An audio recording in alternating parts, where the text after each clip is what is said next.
अल्हम्दुलिल्लाह वस्सलातु वस्सलाम अला रसूलिल्लाह व अला आलिहि व सहाबिहि अजमईन अम्मा बाद अऊज़ु बिल्लाहि मिनश शैतानिर रजीम बिस्मिल्लाहिर रहमानिर रहीम वमा खलक़तुल जिन्ना वल इंसा इल्ला लियअब्दुन बिस्मिल्लाहिर रहमानिर रहीम अल्लज़ी खलक़ल मौत वल हयाता लियब्लुवकुम अय्युकुम अहसनु अमला रब्बि इश्रह ली सदरी व यस्सिर ली अमरी वहलुल उक़दतम मिन लिसानी यफ़क़हू क़ौली। শ্রদ্ধেয় বিশেষজ্ঞগণ, বক্তাগণ, অতিথিবৃন্দ, শ্রদ্ধেয় গুরুজনেরা, প্রিয় ভাই ও বোনেরা এবং সেই লাখ লাখ দর্শক যারা টিভিতে বসে এই অনুষ্ঠানটা দেখছেন, আপনাদের স্বাগত জানাই ইসলামিক সম্ভাষণে। আসসালামু আলাইকুম ওয়া রাহমাতুল্লাহি ওয়া বারাকাতুহু। আল্লাহর দয়া, শান্তি এবং রহমত আপনাদের সবার উপরে বর্ষিত হোক। আজকে আমাদের এই 10 দিন ব্যাপী আন্তর্জাতিক কনফারেন্সের শেষ দিনে আমি আপনাদের সামনে শেষ লেকচারটা দিচ্ছি। আমার এই লেকচারের বিষয় হচ্ছে আমাদের এই জীবনের উদ্দেশ্যটা কি। আমাদের মধ্যে কতজন মানুষ আসলে এই ব্যাপারটা নিয়ে চিন্তা করেছেন যে আমাদের জীবনের উদ্দেশ্যটা কি? আমাদের মধ্যে কতজন এই ব্যাপারটা নিয়ে ভেবেছেন যে আমাদের এই অস্তিত্বের উদ্দেশ্যটা কি? আমরা এখানে কি করছি, এখানে কেন এসেছি? আসুন এবার এই ব্যাপারটা আমরা বিশ্লেষণ করে দেখি। আমি এখানে দর্শকদের অনুরোধ করব, আপনাদের মধ্যে কেউ যদি কখনো এটা চিন্তা করে থাকেন যে আপনার জীবনের উদ্দেশ্যটা কি, তাহলে দয়া করে হাত তোলেন। আমি জানতে চাচ্ছি এখানে দর্শকদের মধ্যে কতজন এটা নিয়ে চিন্তা করেছেন যে আমাদের জীবনের উদ্দেশ্যটা কি। এখান থেকে দেখতে পাচ্ছি 10-15 জন, খুব বেশি হলে 100 জন। এখানে প্রায় 1 লাখ মানুষ আছেন। এটা 0.1%-এরও কম। অনেকে হয়তো হাত তুলতে লজ্জা পাচ্ছেন, তারপর এটা বলতে পারি যে এই মানুষের মধ্যে 0.1%-এরও কম এই ব্যাপারটা নিয়ে চিন্তা ভাবনা করেছেন যে আমাদের জীবনের উদ্দেশ্যটা কি। এখন আমাদের জীবনের উদ্দেশ্যটা কি এটা নিয়ে জানা খুবই কি জরুরি। আপনাদের আমি একটা উদাহরণ দিচ্ছি। মনে করেন একজন লোক হাঁটতে হাঁটতে একটা মোড়ের উপরে আসলো, তখন সে আরেকজনকে জিজ্ঞেস করলো, এই রাস্তাটা কোন দিকে গেছে ভাই? সেই পথিক বলল, আপনি কোথায় যেতে চান? লোকটা বলল, যে কোনো জায়গায়। তখন পথিক বলবে, যে কোনো পথে চলে যান, কোনো সমস্যা হবে না। এখানে এই লোকটার কোনো উদ্দেশ্য নেই। লোকটা যেসব কাজ করে তার সেই কাজগুলো কোনো পার্থক্য সৃষ্টি করে না, কারণ সে কোনো গন্তব্যে যায় না। আমাদের মধ্যে অনেকেই ঠিক এভাবেই জীবনযাপন করছেন। আপনাদের আরেকটা উদাহরণ দিচ্ছি। মনে করেন একজন বিল্ডার একটা বিল্ডিং বানাতে শুরু করলো। বিল্ডিং এর ভিত্তি বানানোর জন্য সে মাটিতে বড় একটা গর্ত তৈরি করলো। তাকে প্রশ্ন করা হলো, আপনার এই বিল্ডিংটা কত তলা পর্যন্ত হবে? সে বলল, আমি জানি না। বিল্ডিংটা কত স্কয়ার ফিট জুড়ে বানানো হচ্ছে? সে বলবে, চিন্তাই করিনি। সেই বিল্ডারের কোনো উদ্দেশ্যই নেই। একবার একজন লোক তার প্রতিবেশীকে বলল, আপনার কুকুরটা সব সময় গাড়ি দেখলে তার পিছনে ধাওয়া করে। ভাবছি এই কুকুরটা কখনো কি গাড়িটাকে ধরতে পারবে? প্রতিবেশী উত্তর দিল, কোন গাড়িকে ধরতে পারবে কিনা সেটা নিয়ে ভাবছি না, আমি ভাবছি গাড়িটা ধরতে পারলে কুকুরটা তখন কি করবে।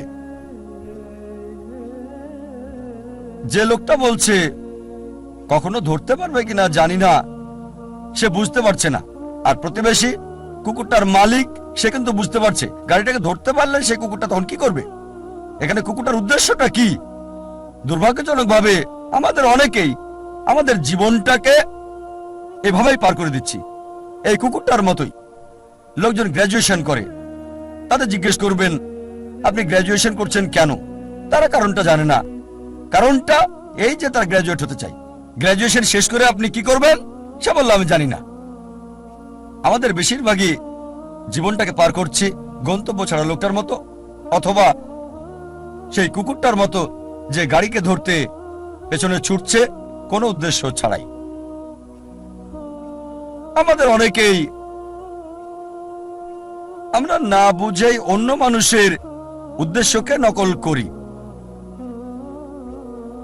কোন ছাত্রকে প্রশ্ন করবেন আপনি কমার্স পড়ছেন কেন, সে উত্তর দেবে কারণ আমার বন্ধু কমার্স পড়ছে। আবার অনেকেই বিভিন্ন অভিনেতা আর মডেলদের নকল করার চেষ্টা করে, তারা এটা না বুঝেই করে। একবার এক লোক গ্রাম থেকে বোম্বেতে আসলো বড়লোক হওয়ার জন্য। তাকে একবার প্রশ্ন করা হলো যে আপনি বোম্বেতে আসলেন কেন, সে তখন বলল আমি হিন্দি সিনেমায় দেখেছি অমিতাভ বচ্চন খুব গরিব ছিল, তারপর বোম্বেতে এসে এক রাতের মধ্যে অনেক বড়লোক হয়ে গেল। এজন্য আপনারা প্রায় দেখবেন বোম্বের আশেপাশের এলাকা থেকে লোকজন বোম্বেতে চলে আসে যাতে সে এক রাতে ধনী হয়ে যেতে পারে। এই কারণে আমরা দেখতে পাই বোম্বেতে বস্তির সংখ্যা বেড়েই যাচ্ছে। অনেক সময় আপনারা দেখবেন যে অভিনেতা আর মডেলরা ব্র্যান্ড অ্যাম্বাসাডর হয়, বিভিন্ন পণ্যের মার্কেটিংও করে। একজন একটা নতুন গাড়ি কিনলো, হুন্দাই i10।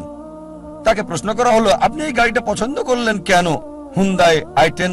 সে বলল আমার প্রিয় অভিনেতা শাহরুখ খান, তার একটা হুন্দাই i10 আছে।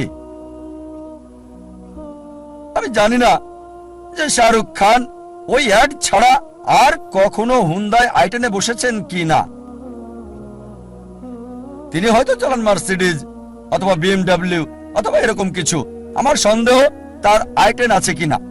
শাহরুখ খান মডেল হয়েছেন ঘড়ির, ট্যাগ হিওর ঘড়ির, তিনি ব্র্যান্ড অ্যাম্বাসেডর এই বিখ্যাত ট্যাগ হিওর ঘড়ির। আর আমরা দেখি যে অনেক ভক্তই তার এই ঘড়ি কিনে থাকে। এখন শাহরুখ খানের অভিনয়ের সাথে এই ট্যাগ হিওরের সম্পর্কটা কি? এই ট্যাগ হিওর ঘড়িটা কি তার অভিনয়ের ক্ষেত্রে কোনো সাহায্য করে যাচ্ছে? আমার তো মনে হয় শাহরুখ খান বিখ্যাত হওয়ার পরে এই ট্যাগ হিওর ঘড়ি পরেছেন। এরকম বিভিন্ন উপায়ে মিডিয়ায় পণ্যের মার্কেটিং করা হয়, আর দুর্ভাগ্যজনকভাবে আমরা অন্য মানুষকে নকল করার চেষ্টা করি, বেশিরভাগ সময় কিছু না বুঝেই। মনে করেন একজন ধনী লোক একটা টেক্সটাইল মিল কিনলো। প্রশ্ন করা হলো আপনি এই টেক্সটাইল মিল কিনলেন কেন? সেই লোক বলল যে আমি খোঁজ খবর নিয়ে জানতে পেরেছি টেক্সটাইল ব্যবসায় অনেক বেশি লাভ করা যায়। তারপর জিজ্ঞেস করা হলো আপনার কাছে কি কোনো ভালো রিপোর্ট আছে? সে বলল না।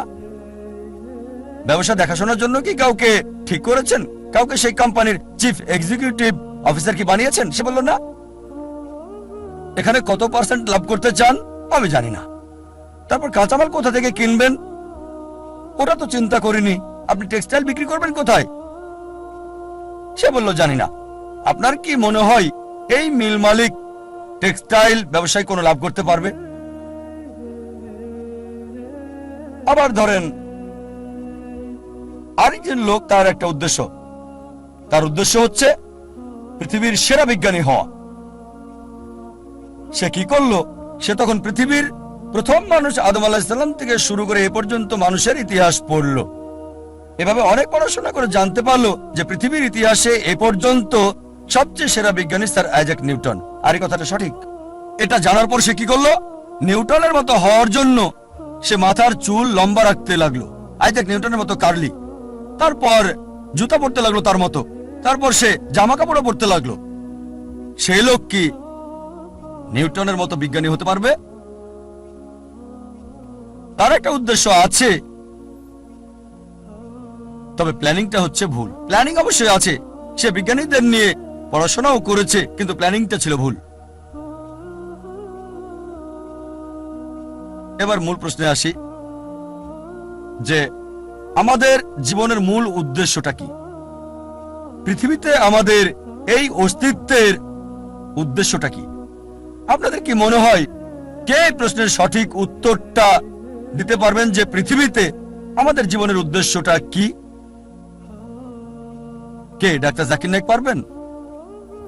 অবশ্যই এর উত্তর হবে না।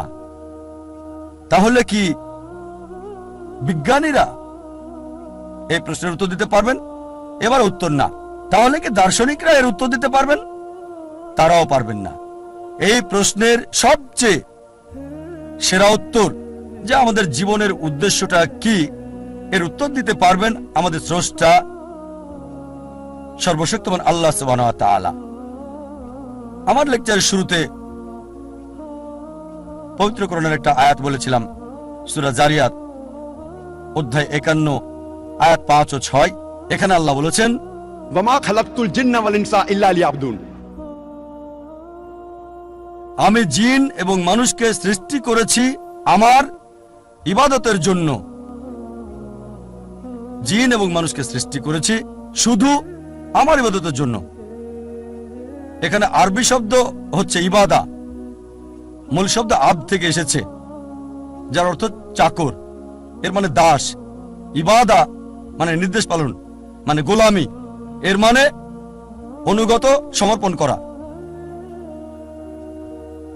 সংক্ষেপে ইবাদা মানে গোলামি বা আল্লাহ সুবহানাহু ওয়া তাআলার নির্দেশ মান্য করা।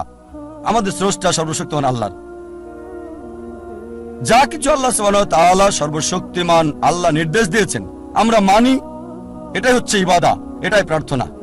যেমন ধরেন আল্লাহ সুবহানাহু ওয়া তাআলা বলেছেন 5টি পিলার মানতে হবে। যদি তাওহীদে বিশ্বাস করেন যে কোনো উপাস্য নেই আল্লাহ ছাড়া, তাহলে ইবাদত করছেন, আপনি আল্লাহর উপাসনা করছেন। যদি প্রার্থনা করেন, সালাহ আদায় করেন, আপনি ইবাদত করছেন, আল্লাহ সুবহানাহু ওয়া তাআলার উপাসনা করছেন। যদি যাকাত দেন, বাধ্যতামূলক দান, ইবাদত করছেন, আল্লাহ সুবহানাহু ওয়া তাআলার উপাসনা করছেন। যদি রোজা রাখেন, ইবাদত করছেন, আল্লাহ সুবহানাহু ওয়া তাআলার উপাসনা করছেন। আল্লাহ কোরআনে বলেছেন যে প্রতিবেশীর হক আদায় করতে হবে, তাই যদি প্রতিবেশীর হক আদায় করেন, যেহেতু কোরআন বলছে সূরা মাউন অধ্যায় 107 আয়াত 7, তাহলে ইবাদত করছেন, আল্লাহ সুবহানাহু ওয়া তাআলার উপাসনা করছেন। যদি বিরত থাকেন যেগুলো থেকে সর্বশক্তিমান স্রষ্টা আল্লাহ সুবহানাহু ওয়া তাআলা বিরত থাকতে বলেছেন, তাহলে আপনি ইবাদত করছেন। যদি মদপান থেকে বিরত থাকেন, আপনি ইবাদত করছেন। যদি শুকর না খান, তাহলে আপনি ইবাদত করছেন, আল্লাহ সুবহানাহু ওয়া তাআলার উপাসনা করছেন।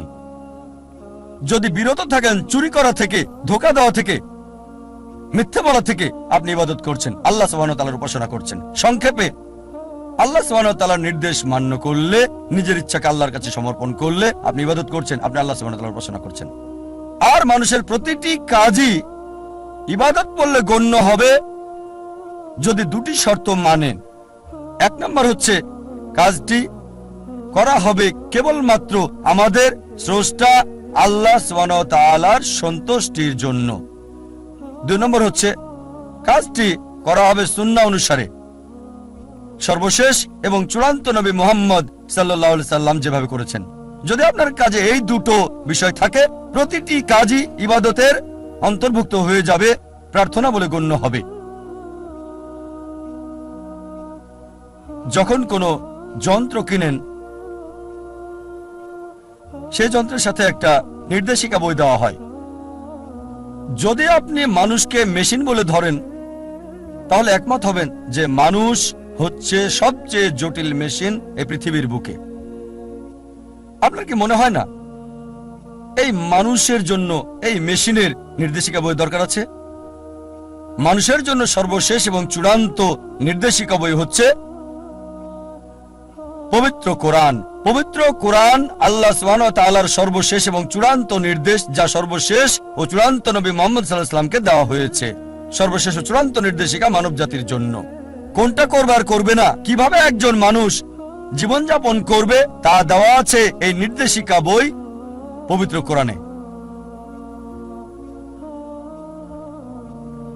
অনেকে আমাকে প্রশ্ন করে, কেন সর্বশক্তিমান আল্লাহ ইবাদত চান আমাদের? আমাদের ইবাদত কি তার প্রয়োজন? কেন চান আমরা তার প্রশংসা করি?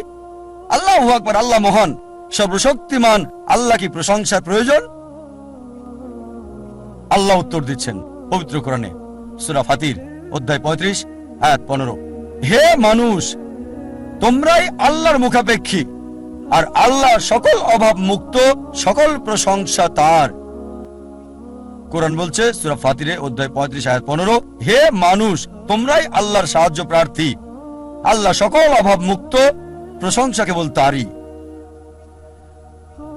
আমাদেরকে আল্লাহ সুবহানাহু ওয়া তাআলা ইবাদত করতে বলেন, তার প্রশংসা করতে বলেন, তার ভালোর জন্য নয়, আমাদের ভালোর জন্য। যখন আল্লাহু আকবার বলি, এটা আল্লাহকে মহান করে না, আল্লাহ এমনিতেই অতি মহান। আপনি আল্লাহু আকবার বলেন আর না বলেন, তারপরও আল্লাহ অতি মহান থাকবেন।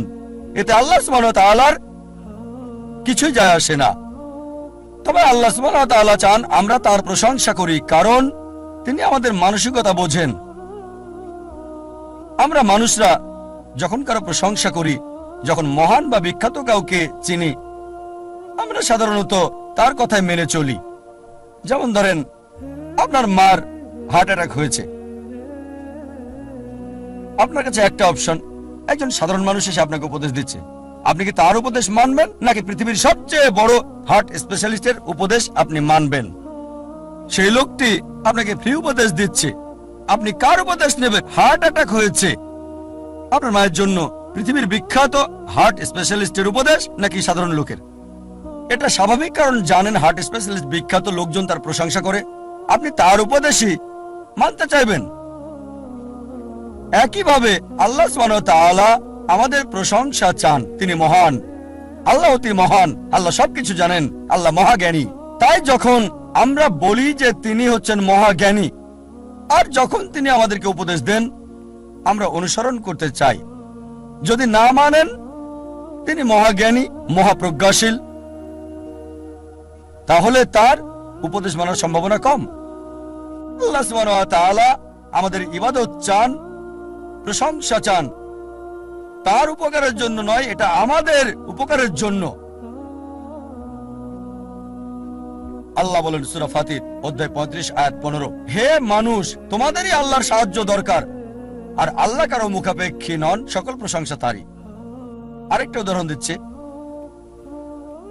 ধরেন কোন এক দম্পতি বিয়ে হয়েছে কয়েক বছর আগে, তাদের কোনো সন্তান নেই। সাধারণত অধিকাংশ এরকম দম্পতি দুঃখে থাকে। আবার আরেকটা দম্পতি আছে, আর তাদের একটা সন্তান আছে, আদর স্নেহ দিয়ে লালন পালন করছে। যখন সন্তানটি 15 বা 16 বছরের হলো, তখন সে মারা গেল। স্বাভাবিকভাবেই তারা খুব দুঃখ পাবে। প্রথম দম্পতি যাদের সন্তান নেই তারা দুঃখে থাকে, তবে দ্বিতীয় দম্পতি মানে যাদের সন্তান আছে, লালন পালন করার পর, টিনেজ হওয়ার পর বাচ্চাটি মারা গেল, তারা আরো বেশি দুঃখ পাবে। এখন তৃতীয় প্রকারের পিতামাতা রয়েছে, যাদের সন্তান আছে, তাকে ভালোবাসা স্নেহ দিয়ে লালন করছে, তার দেখাশোনা করছে, তবে যখন বড় হলো, প্রাপ্তবয়স্ক হলো, তখন পিতামাতার সাথে কথা বলে না, তাদের দেখাশোনা করে না। এমন সন্তানকে আপনি তখন কি বলবেন? অবশ্যই আপনি তাকে বলবেন অমানবিক, অবিবেচক বলবেন, অকৃতজ্ঞ বলবেন। সবাই এটা মানবেন যে যদি আপনার পিতামাতা স্নেহ ভালোবাসা দিয়ে আপনাকে লালন পালন করে, দেখাশোনা করে, সবকিছু আপনাকে দেয়, বড় হলেন, প্রাপ্তবয়স্ক হলেন, তখন আর কথা বলেন না, খোঁজ খবর নেন না, এমনকি দেখাও করেন না, অবশ্যই এমন সন্তানকে বলবেন অবিবেচক, অকৃতজ্ঞ, এরা নিষ্ঠুর। এটা যদি মানেন, তাহলে চিন্তা করেন ওই সকল মানুষকে কি বলবেন যারা স্রষ্টার প্রতি অকৃতজ্ঞ। আমাদের স্রষ্টা আল্লাহ সুবহানাহু ওয়া তাআলা সর্বশক্তিমান আল্লাহ শুধু আমাদেরকে সৃষ্টি করেননি, আমাদের পিতামাতাকেও তিনি সৃষ্টি করেছেন। আপনার কি মনে হয় না ধন্যবাদ দেওয়া উচিত আল্লাহ সুবহানাহু ওয়া তাআলাকে? তার অনুগত হওয়া উচিত কিনা? আমাদের মধ্যে কতজন আল্লাহর প্রতি কৃতজ্ঞতা প্রকাশ করে তার অনুগ্রহের জন্য, তার দয়ার জন্য যা আমাদের উপর তিনি করেছেন? কয়জন আমাদের মধ্যে? সর্বশক্তিমান স্রষ্টা আল্লাহ সুবহানাহু ওয়া তাআলা আমাদের জীবন দিয়েছেন, এই পৃথিবীর কল্যাণ দিয়েছেন, খাদ্য, বস্ত্র, আশ্রয় দিয়েছেন। চিন্তা করতে পারেন, যদি কয়েক দিনের জন্য পানি না পান স্বাভাবিকভাবে মারা যাবেন। কয়জন আমরা আমাদের স্রষ্টাকে কৃতজ্ঞতা জানিয়েছি আল্লাহ সুবহানাহু ওয়া তাআলার প্রতি, যিনি আমাদের এই পানি দিয়েছেন? কখনো কি চিন্তা করেছেন যে বাতাস আমরা নিঃশ্বাস নিই, যদি কয়েক মিনিটের জন্য বাতাস না পাই কি অবস্থা হবে? অবশ্যই মারা যাব। কয়জন আমরা স্রষ্টাকে ধন্যবাদ দিয়েছি আল্লাহ সুবহানাহু ওয়া তাআলাকে এই বাতাসের জন্য?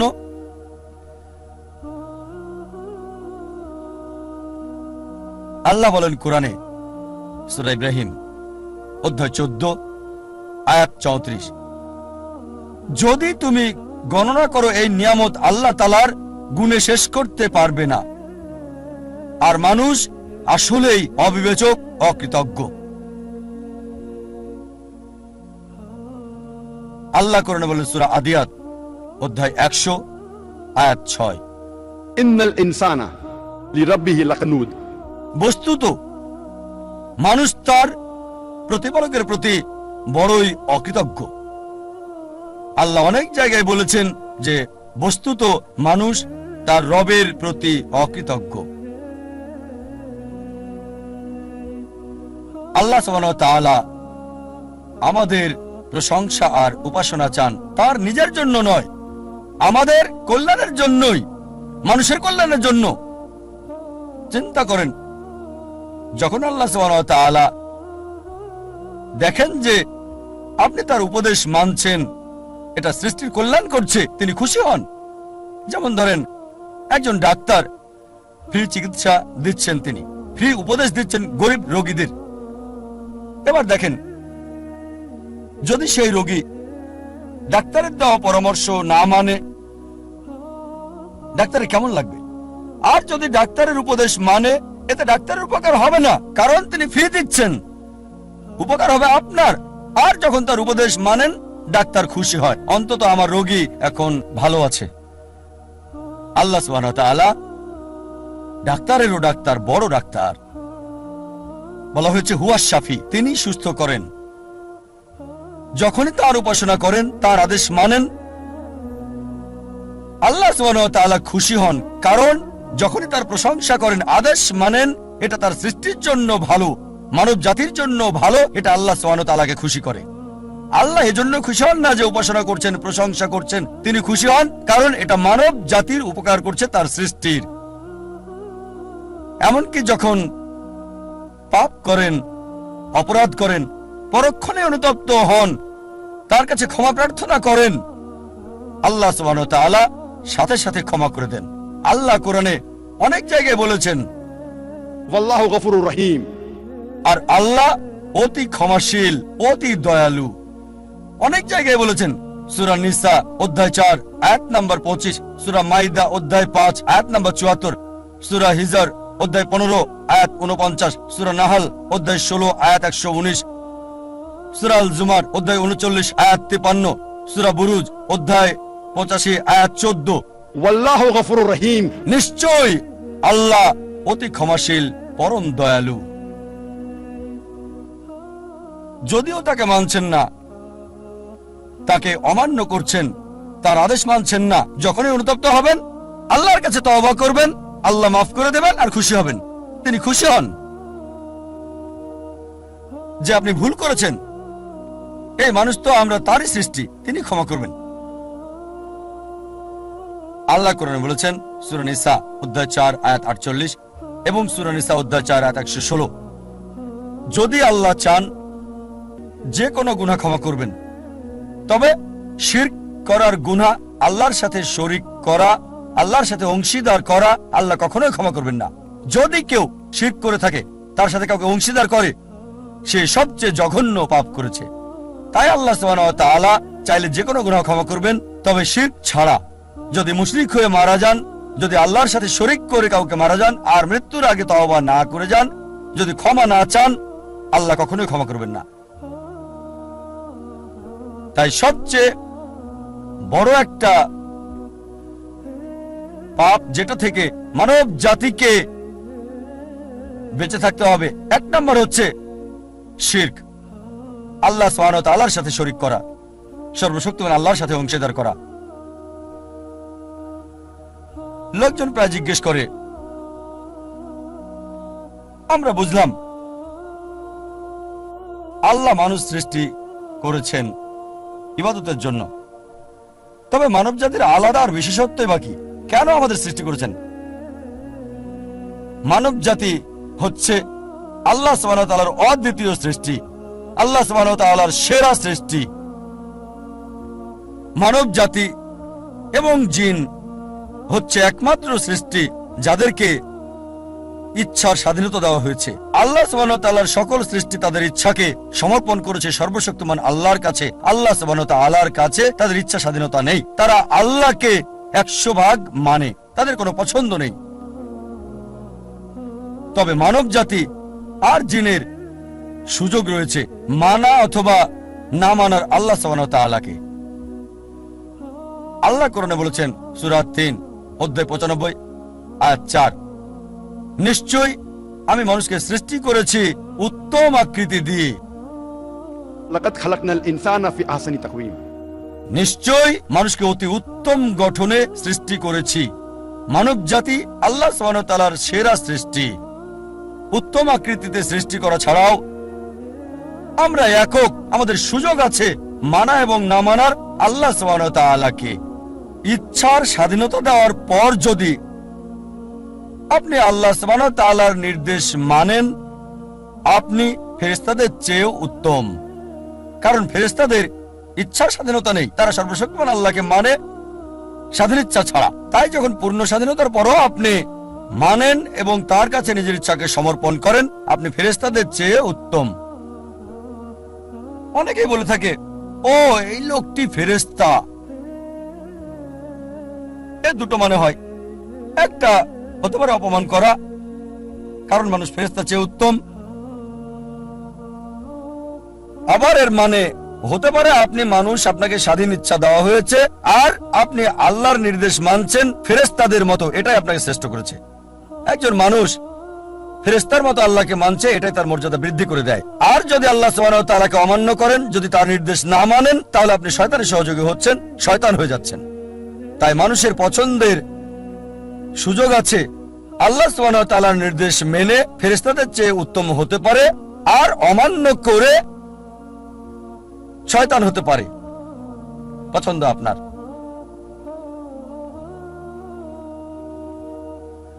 যখন আমরা ভালো করে দেখি কেন আল্লাহ সুবহানাহু ওয়া তাআলা আমাদের সৃষ্টি করেছেন, এর কারণ আমরা সৃষ্টির সেরা। আমাদের সুযোগ আছে আল্লাহকে মানার এবং না মানার সুযোগ। যদি মানেন ফেরেশতাদের চেয়ে উত্তম, যদি না মানেন শয়তান হয়ে যাবেন। আর আল্লাহ বলেন, এই জীবন আমাদের জন্য পরীক্ষা। আমি আলোচনা শুরু করেছিলাম কোরআনের একটা আয়াত দিয়ে, সূরা মুলক অধ্যায় 67 আয়াত 2। আল্লাহ বলেছেন, আল্লাযী খালাকাল মাউতা ওয়াল হায়াতা লিয়াবলুয়াকুম আইয়ুকুম আহসানু আমালা।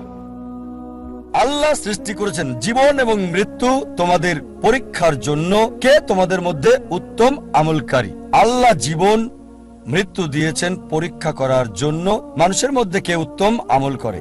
তাই এই জীবনটা হচ্ছে আখিরাতের জন্য পরীক্ষা।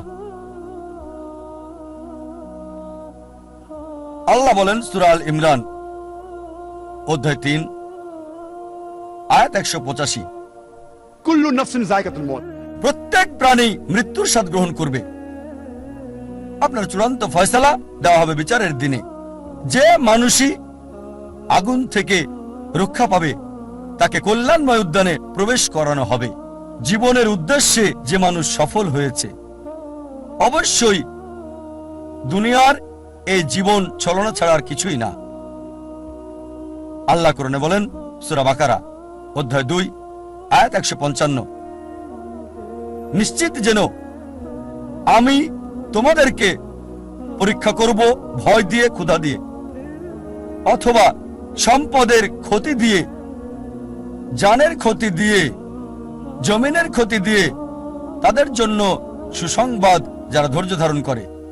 আল্লাহ সুবহানাহু ওয়া তাআলা আমাদের জীবন মৃত্যু সৃষ্টি করেছেন পরীক্ষা করার জন্য, যে মানুষের মধ্যে কে উত্তম আমলকারী। আর অবশ্যই আল্লাহ পরীক্ষা করবেন ভয় দিয়ে, ক্ষুধা দিয়ে, মালের ক্ষতি দিয়ে, জীবনের ক্ষতি দিয়ে, আর সারা জীবনের অর্জন দিয়ে, ফসলের ক্ষতি দিয়ে বিভিন্ন মানুষকে বিভিন্নভাবে পরীক্ষা করেন। আল্লাহ কোরআনে বলেন যে আল্লাহ সুবহানাহু ওয়া তাআলা কিছু কিছু মানুষকে বেশি অনুগ্রহ করে থাকেন অন্যদের তুলনায়। আল্লাহ কোরআনে বলেন সূরা আনাম অধ্যায় 6 আয়াত 165, যে তিনি কিছু মানুষকে বেশি মর্যাদা দিয়েছেন অন্যদের উপরে, আর তিনি কিছু মানুষকে বেশি সুযোগ দেন, এভাবে তাদেরকে পরীক্ষা করে থাকেন। তাই যদি আল্লাহ মর্যাদা দেন আর আপনাকে পুরস্কৃত করেন, আপনাকে প্রাচুর্য দেন, প্রস্তুত হন, আল্লাহ আপনাকে পরীক্ষা করছেন। আল্লাহ কোরআনে বলেন সূরা আনফাল অধ্যায় 8 আয়াত 28, যে তোমাদের সম্পদ, তোমাদের সন্তান তোমাদের জন্য পরীক্ষা। যে সম্পদ আল্লাহ আপনাকে দিয়েছেন, যে সন্তান আল্লাহ আপনাকে পরীক্ষা করছেন সেগুলো দিয়ে। আল্লাহ বলেন সূরা মুনাফিকুন অধ্যায় 63 আয়াত নম্বর 9, তোমার সম্পদ আর সন্তান যেন তোমাকে ভুলিয়ে না দেয় সৃষ্টিকর্তা আল্লাহ সুবহানাহু ওয়া তাআলার কথা। আল্লাহ কোরআনে বলেন সূরা আনকাবুত অধ্যায় 29 আয়াত 2, যে মনে করো না মুখে বললেই হবে আমি বিশ্বাস করি আর আল্লাহ পরীক্ষা করবেন না। শুধু মুখে বললে আমি মুসলিম, আমি বিশ্বাসী, আমি মুমিন। আল্লাহ বলছেন কোরআনে, মনে করো না যে আল্লাহ তোমাকে পরীক্ষা করবেন না, আল্লাহ অবশ্যই পরীক্ষা করবেন। আর যদি পরীক্ষায় পাশ করেন আপনি জান্নাতে যাবেন। শুধু মুখে বললে আমি মুসলিম, আমি মুহাম্মদ, আমি জাকির, আমি আব্দুল্লাহ, জান্নাতে যেতে পারবেন না। আল্লাহ অবশ্যই পরীক্ষা করবেন। যদি পরীক্ষায় পাশ করেন ইনশাআল্লাহ জান্নাতে যাবেন। জান্নাতে যাওয়ার জন্য একজন মানুষের কি দরকার, জান্নাতে যাওয়ার মাপকাঠি কি? এই প্রশ্নের উত্তর দেওয়া হয়েছে সূরা আল আসর অধ্যায় 103 আয়াত 1 থেকে 3, যেখানে আল্লাহ বলেছেন, ওয়াল আসর ইন্নাল ইনসানা লাফি খুসর ইল্লাল্লাযিনা আমানু ওয়া আমিলুস সলিহাতি ওয়া তাওয়াসাউ বিল হাক্কি ওয়া তাওয়াসাউ বিস সাবর। সময়ের কসম, নিশ্চয়ই মানুষ ক্ষতির মধ্যে আছে, তারা ব্যতীত যারা ঈমান আনে, সৎকর্ম করে, মানুষকে সত্যের দিকে আহ্বান করে, ধৈর্য এবং সবরের উপদেশ দিয়ে থাকে। একজন মানুষকে 3টি অর্জনের জন্য 4টে কাজ করতে হবে। 3টি কাজ হচ্ছে, প্রথম কাজ আল্লাহর সন্তুষ্টি। আল্লাহর সন্তুষ্টির মাধ্যমে পৃথিবীতে শান্তি এবং আখিরাতে জান্নাত অর্জন। এই 3টির জন্য 4টি কাজ করতে হবে। প্রথম কাজটা পূর্ণ ঈমান থাকা, দ্বিতীয় কাজ হচ্ছে পুণ্য বা সৎকর্ম, তৃতীয় কাজ হচ্ছে দাওয়া, সত্যের দিকে মানুষকে আহ্বান করা, আর চতুর্থ কাজ হবে ধৈর্য এবং সবর, মানুষকে ধৈর্য আর সবরের কথা বলা। যে কোনো মানুষকে আল্লাহর সন্তুষ্টি অর্জন করতে হলে, দুনিয়াতে কল্যাণ চাইলে এবং বেহেশতে যেতে চাইলে তার ঈমান থাকতে হবে, খাঁটি ঈমান। তার থাকতে হবে আমালে সালিহাত, সৎকর্ম, খোদাভীরুতা, থাকতে হবে ওয়া তাওয়াসসাউ বিল হক, করতে হবে ওয়া তাওয়াসসাউ বিল হক, মানুষকে সত্যের দিকে ডাকা মানে সত্য প্রচার, আর ওয়া তাওয়াসসাউ বিস সাবর, মানুষকে ধৈর্য আর সবরের দিকে আহ্বান করবে। এই 3টি পাওয়ার জন্য আপনাকে 4টি মানতে হবে। আরেকটা হাদিস নবী মুহাম্মদ সাল্লাল্লাহু আলাইহি ওয়াসাল্লামের, এটা আছে সুনান তিরমিজি ভলিউম 4 অধ্যায় 60 হাদিস নম্বর 2517। আনাস ইবনে মালিক রাদিয়াল্লাহু আনহু তিনি বলেছেন, একবার এক লোক নবীজিকে জিজ্ঞেস করলো, আমি কি আমার উটটাকে বেঁধে রাখবো নাকি আল্লাহর উপর ভরসা করে ওটাকে আমি ছেড়ে দেবো? উট ছেড়ে দেবো আর আল্লাহর উপর ভরসা করব? নবীজি বললেন, বেঁধে রাখো, বেঁধে রেখে আল্লাহর উপর ভরসা করো। তার মানে এই না যে আপনি উটটাকে দেবেন ছেড়ে আর বলবেন আল্লাহর উপর বিশ্বাস আছে, তাওয়াক্কালতু আলাল্লাহ, আল্লাহর উপর ভরসা। দরজা খোলা রেখে চলে যেতে পারেন না আর বলতে পারেন না যে আল্লাহর উপর ভরসা, চোর ডাকাত আসবে না। দরজা বন্ধ রেখে আল্লাহর উপর ভরসা রাখতে হবে। আল্লাহর উপর ভরসা করা জরুরি, আল্লাহর সমস্ত নির্দেশাবলী মানাও জরুরি। আর সফলতার জন্য আল্লাহর উপর ভরসা খুবই জরুরি। আল্লাহ কোরআনে বলেন, সূরা আল ইমরান অধ্যায় 3 আয়াত 160, যদি আল্লাহ চান কেউ পেছনে ফেলতে পারবে না, আর তিনি সাহায্য না করলে কে আছে এমন যে সাহায্য করবে? আর মুমিন লোকগণ কেবল আল্লাহর উপরে ভরসা করেন। আল্লাহ বলেন সূরা আনকাবুত অধ্যায় নম্বর 29 আয়াত নম্বর 69, যে যদি চেষ্টার সংগ্রাম করো আল্লাহ সুবহানাহু ওয়া তাআলার পথে, তিনি পথ খুলে দেবেন। আল্লাহ আরো বলেন সূরা নাহাল অধ্যায় 17 আয়াত 43 এবং সূরা আম্বিয়া অধ্যায় 21 আয়াত 7, ফাসআলু আহলে যিকরি ইন কুনতুম লা তা'লামুন। যদি তোমরা না জানো তাকে জিজ্ঞেস করো যে জানে, তার কাছে যার জ্ঞান আছে। তাই সফলতার জন্য প্রথম আল্লাহর উপর ভরসা, দ্বিতীয় হচ্ছে চেষ্টা করা, সাধনা করা আল্লাহ সুবহানাহু ওয়া তাআলার পথে, তৃতীয় হচ্ছে যে জানে তাকে জিজ্ঞেস করা। পরিকল্পনাটাও জরুরি, গন্তব্য থাকাটাও জরুরি। আর আমরা যখন পড়ে দেখি ম্যানেজমেন্ট গুরু বই, অনেক গন্তব্য নির্ধারিত আর সেটা তারা দিয়েছে।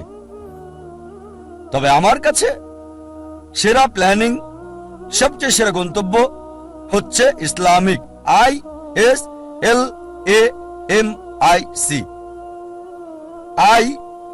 এটা দিয়ে ইসলামিক। আপনার গন্তব্য আল্লাহ সুবহানাহু ওয়া তাআলা এবং নবী মুহাম্মদ সাল্লাল্লাহু আলাইহি সাল্লামের শিক্ষা অনুযায়ী হতে হবে। আপনার গন্তব্য কোরআন এবং সর্বশেষ এবং চূড়ান্ত বার্তাবাহক নবী মুহাম্মদ সাল্লাল্লাহু আলাইহি সাল্লামের হাদিসের অনুযায়ী হতে হবে। এটা ইসলামিক হতে হবে। এক নম্বর এস হচ্ছে লক্ষ্য নির্দিষ্ট হতে হবে, স্পেসিফিক হতে হবে, অস্পষ্ট হবে না। আরেকটা উদাহরণ দিচ্ছি। ধরেন একজন শিক্ষক ছাত্রদের ধনুবিদ্যা সম্পর্কে শিক্ষা দিচ্ছেন, আর ছাত্রদের বললেন, যারা তীর চালানো শিখছিল, গাছের ডগায় বসা একটা পাখিকে নিশানা করছিল। সবাই নিশানা করছে, শিক্ষক বললেন আমি না বললে কেউ তীর ছুড়বে না। প্রথম ছাত্রকে বললেন, নিশানা করেছো? সে বলল হ্যাঁ। তুমি কি দেখছো? সে বলল, বন দেখছি, গাছ দেখছি, পাখিটাকেও দেখছি। দ্বিতীয় ছাত্রকে বললেন, তুমি কি দেখছো? সে বলল, স্যার গাছটা দেখছি, গাছের ডাল দেখছি, আর পাখিটাকেও দেখছি। তৃতীয় ছাত্রকে বললেন, তুমি কি দেখছো? সে ছাত্র বলল, আমি শুধু গাছের ডাল দেখছি আর পাখি আর পাখির চোখ। চতুর্থ ছাত্রকে বললেন, তুমি কি দেখছো? সে ছাত্র বলল, স্যার আমি শুধু চোখ দেখছি আর অন্য কিছুই দেখছি না। শিক্ষক বললেন, এবার তীর ছুঁড়ে দাও, আর তীরটা পাখিটার চোখে গিয়ে লাগলো। আপনার লক্ষ্য স্পেসিফিক হতে হবে, নির্দিষ্ট হতে হবে। কোন ভ্রমণকারীর মতো হলে হবে না, যার কোনো উদ্দেশ্য নেই। কুকুরটার মতো না, যে গাড়ির পেছনে ছুটছে উদ্দেশ্য ছাড়া। তৃতীয় বিষয় এল দিয়ে বোঝাচ্ছে এটা লাভজনক হতে হবে। প্রথমত পরকালের জন্য লাভজনক হতে পারে আখিরাতে, আবার এটা আমাদের জন্য সমানভাবে লাভজনক হতে পারে এই পৃথিবীতেও। তবে গুরুত্ব হচ্ছে আখিরাত। আল্লাহ কোরআনে বলেন সূরা বাকারা অধ্যায় 2 আয়াত 201, রব্বানা আতিনা ফিদ দুনিয়া হাসনাতাও ওয়া ফিল আখিরাতি হাসনাতাও ওয়া কিনা আযাবান নার। হে আল্লাহ, আমাদের কল্যাণ দাও দুনিয়া এবং আখিরাতের, আর দোজখের আগুন থেকে রক্ষা করো। সুতরাং লাভজনক হতে হবে, উপকার থাকতে হবে, প্রথমত পরকালের, তারপর এই দুনিয়া। তবে বেশি গুরুত্ব হচ্ছে আখিরাতের, তারপর দুনিয়ার। এমন যেন না হয় যে দুনিয়ার লাভ আখিরাতের লাভকে নষ্ট করে দেবে। চতুর্থ হচ্ছে এ দিয়ে তীক্ষ্ণ বোঝাবে, যথাযথ হতে হবে, সঠিক হতে হবে, লক্ষ্য সুতীক্ষ্ণ যথাযথ হবে। এম হচ্ছে পরিমাপ। লক্ষ্যটা পরিমাপযোগ্য হতে হবে, পরিমাপযোগ্য হতে হবে, নির্দিষ্ট হতে হবে। নির্দিষ্ট হওয়ার পর এর একটা সীমা থাকতে হবে। যেমন ধরেন, একজন নির্মাতা বলল, আমি পৃথিবীর সবচেয়ে উঁচু দালান তৈরি করতে চাই। লক্ষ্য নির্দিষ্ট, তবে সীমা নির্ধারণের জন্য সে জরিপ চালাবে পৃথিবীর সবচেয়ে উঁচু দালান কোনটি। আর সে জানলো বুর্জ আল খলিফা, এর উচ্চতা 828 মিটার নির্দিষ্ট। এখন তার লক্ষ্য হচ্ছে তাকে এমন দালান বানাতে হবে যেটার উচ্চতা 828 মিটার চেয়ে বেশি। এটা হচ্ছে নির্দিষ্ট আর পরিমাপযোগ্য। যদি পরিমাপযোগ্য হয়, মনিটর করা যাবে কতটুকু তৈরি করেছেন, আপনার লক্ষ্যের কতটুকু কাছে গেছেন আপনি। এরপর হচ্ছে নিয়ত। আমাদের প্রিয় নবী মুহাম্মদ সাল্লাল্লাহু আলাইহি ওয়াসাল্লাম বলেছেন, এটা আছে সহিহ বুখারীতে ভলিউম নাম্বার 1 অধ্যায় নাম্বার 1 বুক অফ ফেথ হাদিস নাম্বার 1, বুখারীর প্রথম হাদিস। ইন্নামাল আমালু বিন্নিয়াহ। আপনার কর্ম বিবেচনা করা হবে নিয়তের উপর। আপনার নিয়তের উপর পুরস্কৃত হবেন। আপনার নিয়তটা যেন হয় আল্লাহ এবং রাসূলুল্লাহ সাল্লাল্লাহু আলাইহি সাল্লামের সন্তুষ্টির জন্য। বিখ্যাত হওয়া, জনপ্রিয় হওয়া কারো ইচ্ছা থাকা উচিত না। যদি বিখ্যাত হওয়া উদ্দেশ্য হয়, তাহলে আপনার লক্ষ্যটা ভুল। যদি উদ্দেশ্য হয় সন্তুষ্টি অর্জন আল্লাহ, আমাদের স্রষ্টা এবং রাসূলের, অবশ্যই আপনাকে আখিরাতে পুরস্কার দেওয়া হবে। আর ইনশাআল্লাহ আল্লাহ এই পৃথিবীতেও আপনাকে কল্যাণ দান করবেন। এটা ধারাবাহিকভাবে হতে হবে লক্ষ্য অর্জন পর্যন্ত। যদি লক্ষ্য অর্জনের সময় সীমিত হয় বা সীমিত না হয়, সব সময় ধারাবাহিক হতে হবে। যেমন ধরেন, আপনার লক্ষ্য হচ্ছে রমজান মাসে অন্তত কোরআন পড়তে চান প্রতিদিন 1 পারা। তা আপনার টার্গেট আছে প্রতিদিন 1 পারা পড়বেন। এভাবে ধারাবাহিক প্রতিদিন রমজান মাসে কোরআনের 1 পারা করে আপনি পড়েন। রমজান শেষে পুরো কোরআন হবে শেষ অন্তত 1 বার। যদি সময় সীমিত না হয়, হয়তো বলতে পারেন আমি প্রতিদিন কোরআন পড়তে চাই। একটা টার্গেট সেট করলেন, প্রতিদিন পড়বেন আধা পারা বা হতে পারে 1 পারা।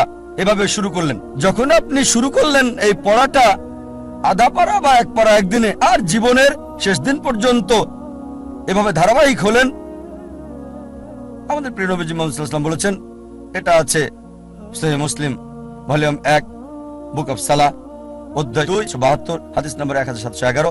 তিনি বলেছেন যে এক লোক নবীজির কাছে বলল, সবচেয়ে ভালো কাজ কোনটি যা আল্লাহ পছন্দ করেন? নবীজি বললেন, আল্লাহ সেই কাজ পছন্দ করেন যেটা ধারাবাহিকভাবে করা হয়, সেটা ছোট কাজ হলেও। একবারে অনেক কাজ করাচ্ছে ধারাবাহিকভাবে কম করাটা ভালো। তাই যে কাজটা নিয়মিত করা হয়, সেই কাজটা একবারে অনেকগুলো কাজ করাচ্ছে বেশি ভালো। তাই লক্ষ্যটা হতে হবে ইসলামিক। প্রথমটা ইসলামিক, দ্বিতীয়টা সুনির্দিষ্ট প্রাসঙ্গিক, তৃতীয় লাভজনক কল্যাণকর, চতুর্থ তীক্ষ্ণ যথাযথ, পঞ্চম পরিমাপযোগ্য যা মনিটর করা যাবে, ষষ্ঠ হচ্ছে নিয়ত আল্লাহর সন্তুষ্টির জন্য হতে হবে, সপ্তম ধারাবাহিক হতে হবে। আরেকটা উদাহরণ দিচ্ছি। আমরা অনেকে উইলমা রুডলফের ইতিহাস জানি। উইলমা রুডলফ একজন মেয়ে যে শৈশব থেকেই ভয়ানক রোগ পোলিওতে আক্রান্ত ছিল। আর ডাক্তার তার পায়ে ব্রেস লাগিয়ে রাখত। ডাক্তার বলল, এই মেয়ে কখনোই হাঁটতে পারবে না। তার মা তাকে উৎসাহ দিত আর বলতো, উইলমা, তুমি যা করতে চাও তাই তুমি করতে পারো। এভাবে মা মেয়েকে উৎসাহ দিত। উইলমার বয়স যখন 9, তখন পায়ের ব্রেস খুলে ফেলে সে পৃথিবীর দ্রুততম মানবী হতে চায়। এটা ছিল তার ইচ্ছা, ছিল তার লক্ষ্য। 9 বছর বয়সে ব্রেস খুলে ফেলার পর 13 বছর বয়সে জীবনের প্রথমবারের মতো দৌড়ে অংশগ্রহণ করল সে, এবং পরাজিত, সবার শেষ অবস্থান। তবে তারপরও সে ধারাবাহিক চেষ্টা চালিয়ে যাচ্ছে, হেরে যাচ্ছে, আবার চেষ্টা করছে। একসময় অলিম্পিকে খেলার যোগ্যতা সে অর্জন করেছে। এটা বাস্তব গল্প, কোনো বানানো গল্প না, মনোরঞ্জনের গল্প না। যখন অলিম্পিকে খেলতে আসলো 1960 সালের অলিম্পিকে মহিলাদের 100 মিটার দৌড়ে সে প্রথম হয়েছিল, স্বর্ণপদক পেল। 200 মিটার দৌড়েও মহিলাদের মধ্যে স্বর্ণপদক পেল। সে 400 মিটার দৌড়েও স্বর্ণপদকটা জয় করে নিল। 100x4 মহিলাদের মধ্যে 1960 সালের অলিম্পিকে সে 3টি সোনা জিতেছিল এবং ইতিহাস রচনা করেছিল।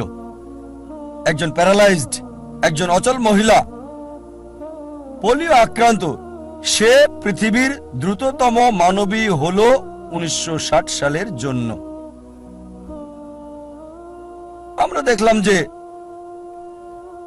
উইলমা লক্ষ্য স্থির করেছে। আর যদি ম্যানেজমেন্ট গ্রুপ বই পড়েন, এই বিষয়গুলো তাতে আছে। স্মার্ট গোল বইয়ে আছে, বিস্তারিত আমি বলছি না। তবে চলুন দেখি সে কতটুকু মূল টার্গেট পূর্ণ করেছে ইসলামিক ভাবে। প্রথম হচ্ছে, লক্ষ্যটাকে ইসলামিক ছিল, লক্ষ্যটাকে কোরআন সুন্নাহ অনুযায়ী ছিল। তার ব্যক্তিগত জীবন জানি না, তবে এটা জানি সে মুসলিম না। স্রষ্টার জন্য করেছিল কিনা সেটাও জানি না। দ্বিতীয় হচ্ছে, লক্ষ্যটাকে নির্দিষ্ট, হ্যাঁ নির্দিষ্ট। সে পৃথিবীর দ্রুততম মানবী হতে চেয়েছে। এটা লাভজনক, কল্যাণকর, হ্যাঁ এই পৃথিবীর জন্য লাভজনক। সুনাম পেয়েছে, সম্মান পেয়েছে। তবে আখিরাতের ব্যাপারে আল্লাহ জানেন, আমি জানি না। আখিরাতে এই অলিম্পিক জয়ের সোনা কোনো কাজে আসবে কিনা। যদি না তা করা হয় আল্লাহ সুবহানাহু ওয়া তাআলার সন্তুষ্টির জন্য। এটা কি সুতীক্ষ্ণ এবং যথাযথ ছিল? হ্যাঁ ছিল। এটা পরিমাপযোগ্য ছিল কি? হ্যাঁ। সে জানতো কে বিশ্বের দ্রুততম মানবী। সময়টা হয়তো 9 সেকেন্ড, 10 সেকেন্ড বা 11 সেকেন্ড ছিল, পরিমাপযোগ্য ছিল। আর সে চর্চা করলো, লক্ষ্য অর্জন করলো। তারপর নিয়তটা কি ছিল? সুনাম অর্জন করা। অবশ্যই তা পেয়েছে। আল্লাহকে খুশি করা উদ্দেশ্য ছিল কিনা আমার সন্দেহ। তারপর ধারাবাহিকতা ছিল, হ্যাঁ ধারাবাহিক ছিল। নিয়মিত চর্চা করেছে, যদিও হেরেছে অনেকবার, জয় করলো পৃথিবীর দ্রুততম মানবী। আপনাদের আরেকটা উদাহরণ দিচ্ছি লক্ষ্য নির্ধারণের। ভিন্নতা দেখে একজন মানুষের উদাহরণটা বলছি আপনাদের। একজন মানুষ যার সম্বল ছিল সামান্য, কিন্তু তিনি লক্ষ্যের চূড়ায় পৌঁছেছেন। যে মানুষ, যে ব্যক্তিটি আমার জীবনকে বদলে দিয়েছেন, শরীরের ডাক্তার থেকে আত্মার ডাক্তার করেছেন, আমি নিশ্চিত আপনারা তাকে চেনেন। তিনি হচ্ছেন শেখ আহমেদ দিদাত। চলুন তার লক্ষ্য নির্ধারণ দেখি। শেখ আহমেদ দিদাত, যদি আপনারা তার জীবনী পড়েন তাহলে দেখবেন যে পড়ালেখা করেছেন 6ষ্ঠ শ্রেণী পর্যন্ত মাত্র। তার কারণ ছিল সাংসারিক অভাব, বাধ্য হয়ে পড়ালেখা ছেড়ে দেন তিনি। 6ষ্ঠ শ্রেণী পাশ করার পর লেখাপড়া ছাড়তে বাধ্য হলেন।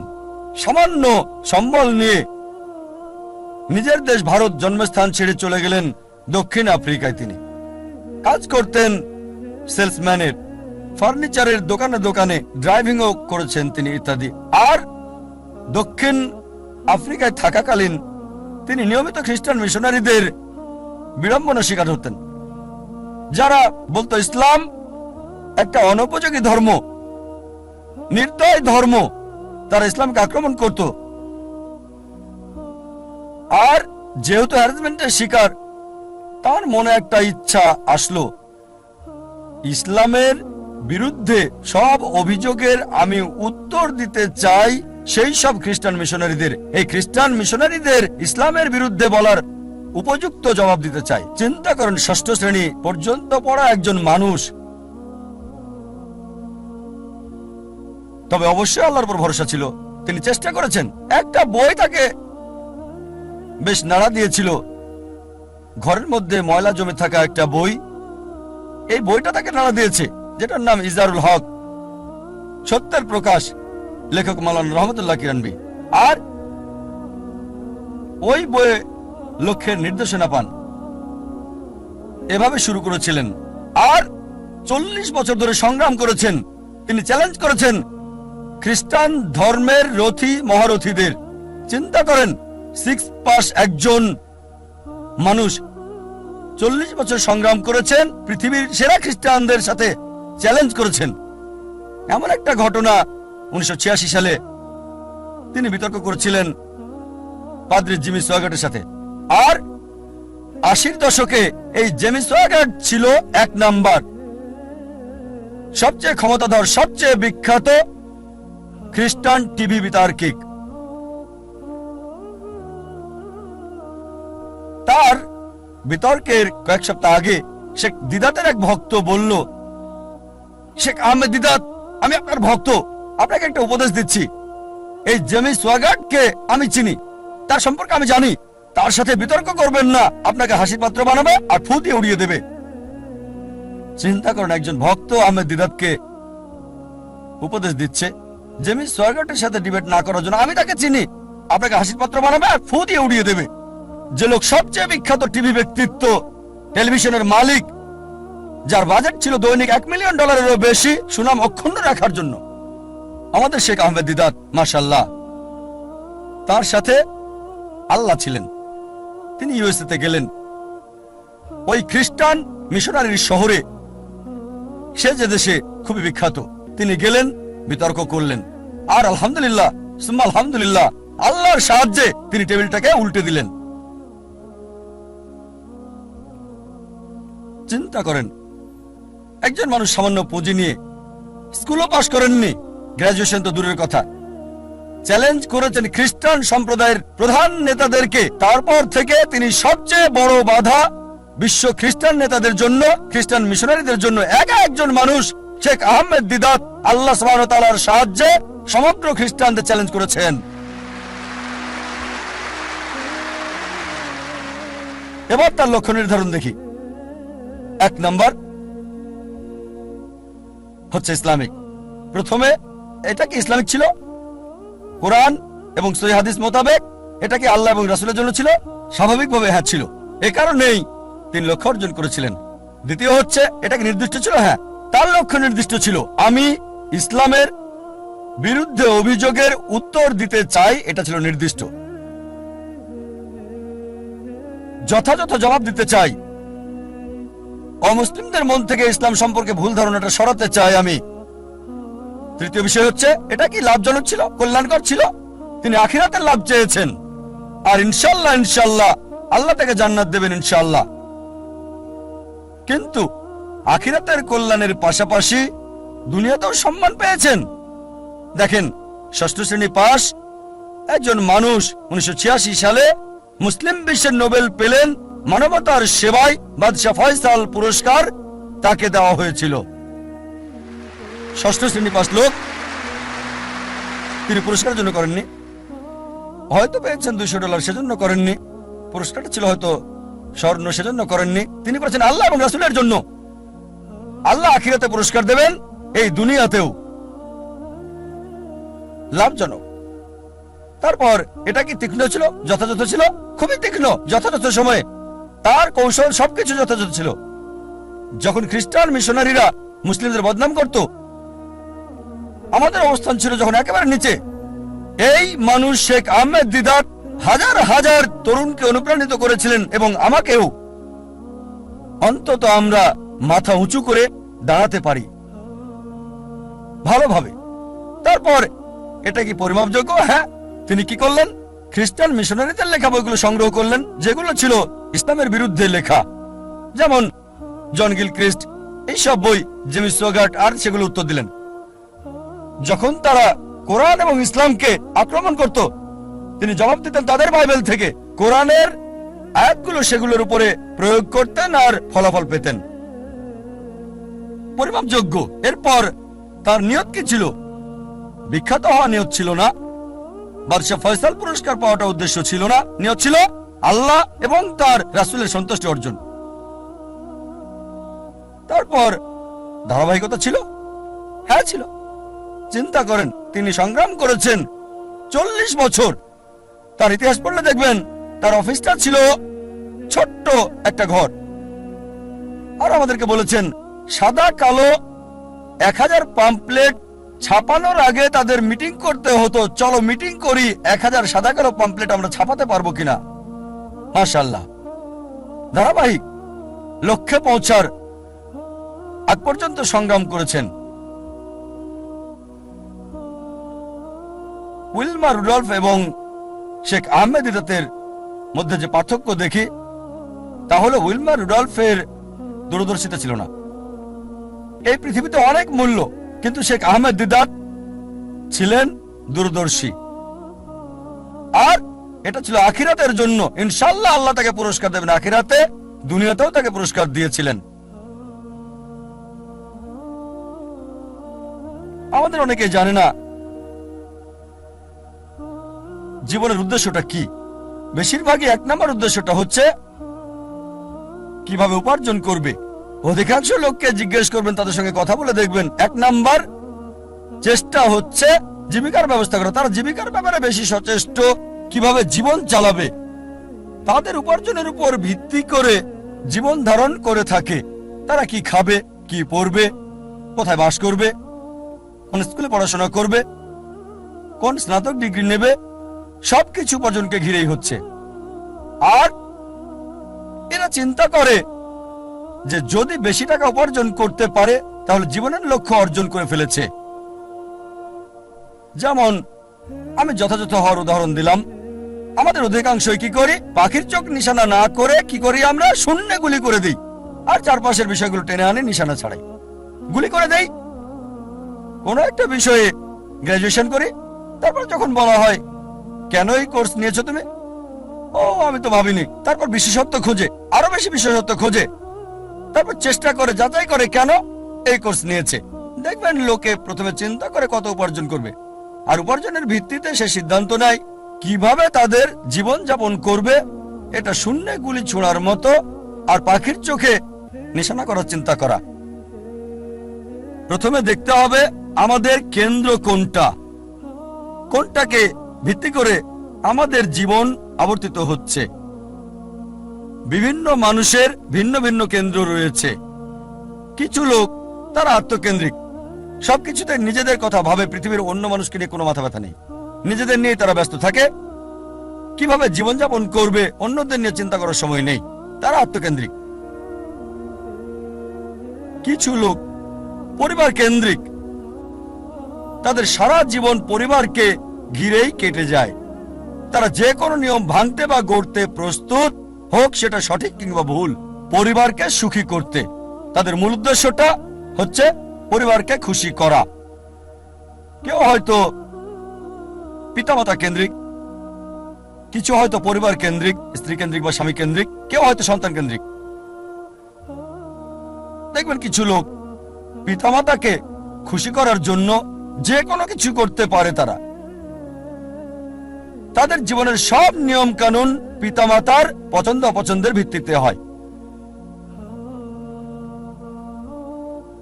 আল্লাহ কোরআনে বলেছেন সূরা লুকমান অধ্যায় 31 আয়াত 14 যে আমি মানুষকে নির্দেশ দিয়েছি পিতামাতার সাথে সদ্ব্যবহার করতে। অনেক কষ্ট সহ্য করে মাতাকে গর্ভে ধারণ করেছে, অনেক কষ্ট সহ্য করে তাকে জন্ম দিয়েছে।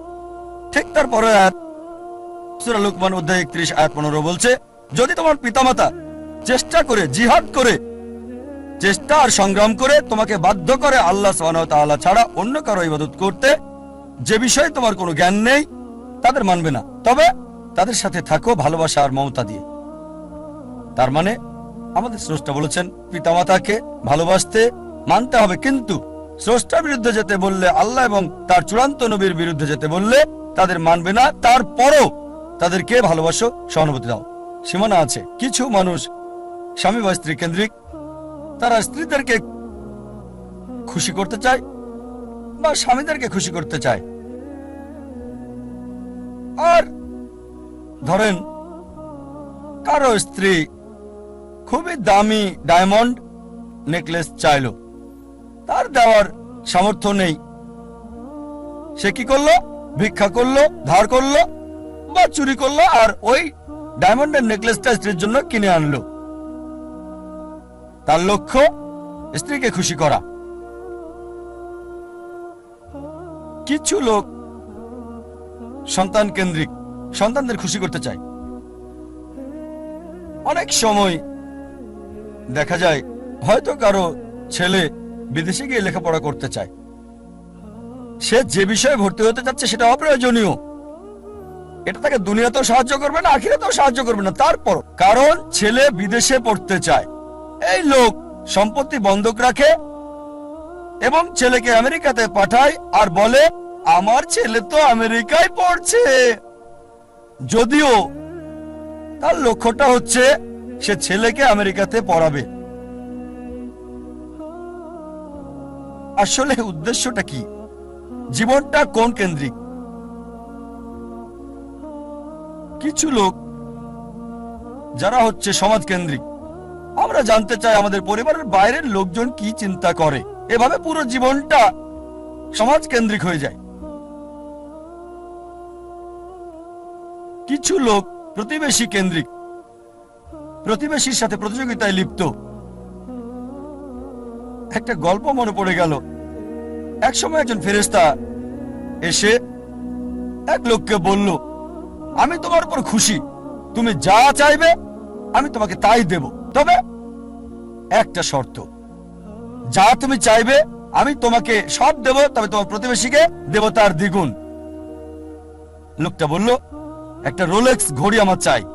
ফেরেশতা তাকে রোলেক্স ঘড়ি দিয়ে দিল। প্রতিবেশী দুটো রোলেক্স ঘড়ি পেল। লোকটি বলল, একটা মার্সিডিজ গাড়ি আমার চাই। ফেরেশতা তাকে মার্সিডিজ গাড়ি দিল। প্রতিবেশীকে দুটো মার্সিডিজ দিল। লোকটি বলল, একটা সুন্দর বড় বাংলো চাই। ফেরেশতা তাকে সুন্দর বড় বাংলো দিল। তার প্রতিবেশীকে দেওয়া হলো দুটো সুন্দর বড় বাংলো। লোকটি পরে বলল, দয়া করে আমার শেষ ইচ্ছাটা তুমি পূরণ করে দাও। কি সেটা? আমার একটা চোখ তুমি নষ্ট করে দাও, যাতে কিছু আমি চোখে না দেখতে পাই।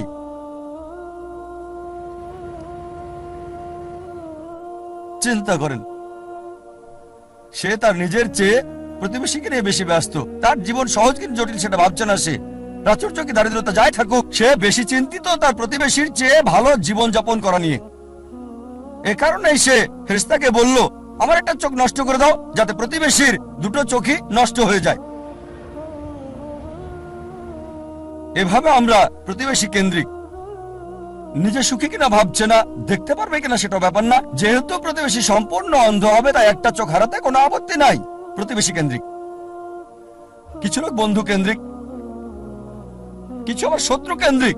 তারা বেশি চিন্তিত তার শত্রু কি করছে সেটা নিয়ে।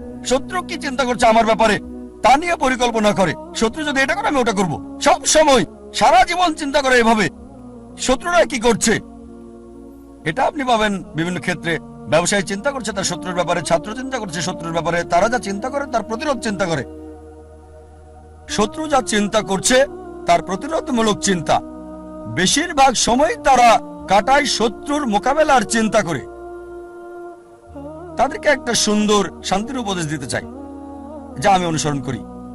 যদি কেউ আপনার দিকে পাথর ছুঁড়ে মারে, নিজেকে এতটা উঁচুতে নিয়ে যান যাতে পাথর আপনাকে ছুঁতে না পারে।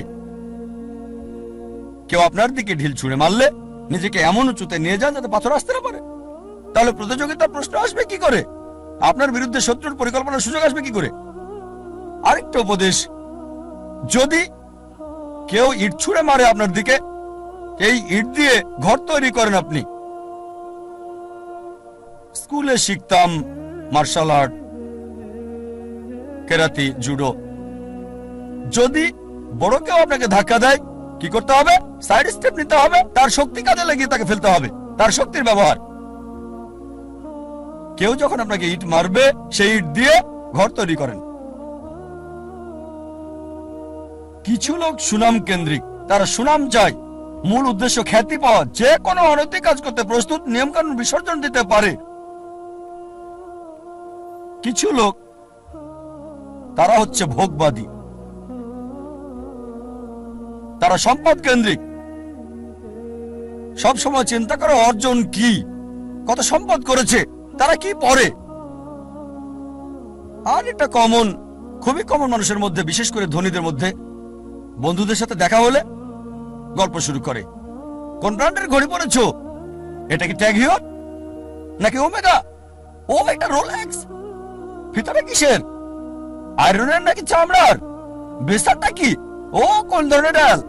Gold plated, diamond stone? ও কারুকাজ করা, পার্টি ফিলিপ? ধনী লোকদের অধিকাংশেরই এটা একটা ঘড়ি থাকে না, অনেকগুলো ঘড়ি। আর চিন্তা করে ঠিক আছে আজকে এই ঘড়িটা পরলাম, পরের দিন পরবো না, বন্ধুদের কাছে যাওয়ার সময়। এভাবে চিন্তা করে সময় পার করে কোন অনুষ্ঠানে কোনটা পরবে। একইভাবে এরা গাড়ির ব্যাপারেও কথা বলে। তোমারটা কি গাড়ি? BMW, Mercedes, Porsche, Rolls Royce, Maybach, Bentley, designer. এভাবে সময় কাটায়, প্রায় করে থাকে, যেহেতু এটা তাদের আইডেন্টিটি। এই ঘড়ি না পড়লে তাদের কে চিনবে? এই গাড়িতে না চড়লে, মার্সিডিজ বা BMW তে না চড়লে তাদের কে চিনবে? এটা আইডেন্টিটি। বড় শহরগুলোতে দেখবেন লোকদের কমন চিত্র। ধনী লোকদের দেখবেন তারা কথা বলে, আপনার ঘড়ি কি, কোন শিপের মালিক, উঁচু লেভেলে কোন জেটের মালিক, আমার ব্যক্তিগত জেট আছে, কতগুলো ইঞ্জিন। লোকজন হয়তো ভাববে আমি কিভাবে এসব খুঁটিনাটি জানি ঘড়ির ব্র্যান্ডের ব্যাপারেও। আপনারা জানেন আমার পেশা, আলহামদুলিল্লাহ, সৌভাগ্য বা দুর্ভাগ্য, আমি যে পেশায় আছি আমি সব শ্রেণীর লোকদের সাথে মিশি, একেবারে ভিখারি থেকে রাজা পর্যন্ত। আল্লাহ আমাকে দয়া করেছেন, ভালো অথবা মন্দ আমি চারপাশের লোকদের সাথে মিশি, ভিখারি থেকে রাজা পর্যন্ত। আর যে সুযোগটা আমি পাই কোন বস্তুবাদীর সাথে যখনই কথা বলি, আমি চেষ্টা করি, দাওয়াত দেই, তাদের বলি তোমার ঘড়ির দাম হয়তো $1000 বা $10,000 অথবা $1,00,000, আমার ঘড়ি আমি যেটা পড়ছি এই ঘড়িটার দাম মাত্র $1,400, $30 কম। অনেক বছর ধরে ব্যবহার করছি, ভালো সার্ভিস দিচ্ছে, একেবারে তোমারটার মতোই। সাধারণ ঘড়ি, দাম মাত্র $1,400। আলহামদুলিল্লাহ, আল্লাহ দয়া করেছেন, আমি যেগুলোর নাম বললাম অধিকাংশ ব্র্যান্ডই উপহার পেয়েছি, সবগুলো ব্র্যান্ডই উপহার পেয়েছি। এই সবগুলো ওমেগা, রোলেক্স, অনেক পেয়েছি। আর আমি নবী মুহাম্মদ সাল্লাল্লাহু আলাইহি ওয়াসাল্লামের পথ অনুসরণ করেছি। আমি অন্য দায়ীদের দিয়ে দেই, আমার স্টাফদের দিয়ে দেই, যাতে করে আমি খুতুওয়াতুশ শয়তান থেকে দূরে থাকতে পারি। অনেক সময় অনেক উপলক্ষে আমাকে নিমন্ত্রণকারীরা তাদের ব্যক্তিগত জেট প্লেন আমার জন্য পাঠায়, ব্যক্তিগত জেট প্লেন আমাকে নিয়ে যাওয়ার জন্য তারা পাঠিয়ে দেয়। এমন অনেকবারই হয়েছে। চিন্তা করেন, জেট প্লেনের খরচ শুধুমাত্র একজন মানুষের জন্য, পাইলটদের পেমেন্ট, এয়ার হোস্টেসের পেমেন্ট, এয়ারপোর্টের ভাড়ার খরচ। তাই আমি তাকে বললাম এটা সবচেয়ে ভালো হয় যদি একটা ইকোনমি ক্লাস টিকিট পাঠান। আলহামদুলিল্লাহ, আল্লাহ আমাকে দয়া করেছেন, আমার পরিবারকে রহমত করেছেন, মাশাআল্লাহ। এই সব গাড়ি কিনতে পারবো, ফার্স্ট ক্লাসে ভ্রমণ করতে পারি, আলহামদুলিল্লাহ। কিন্তু আমি একজন দায়ী, তাই আমি তাকে বললাম এত টাকা খরচ করার চেয়ে বরং একটা ইকোনমিক ক্লাস টিকিট পাঠিয়ে দেন, চলে আসবো, বাকি টাকা অন্য কোথাও দান করে দেবেন আল্লাহ সুবহানাহু ওয়া তাআলার পথে।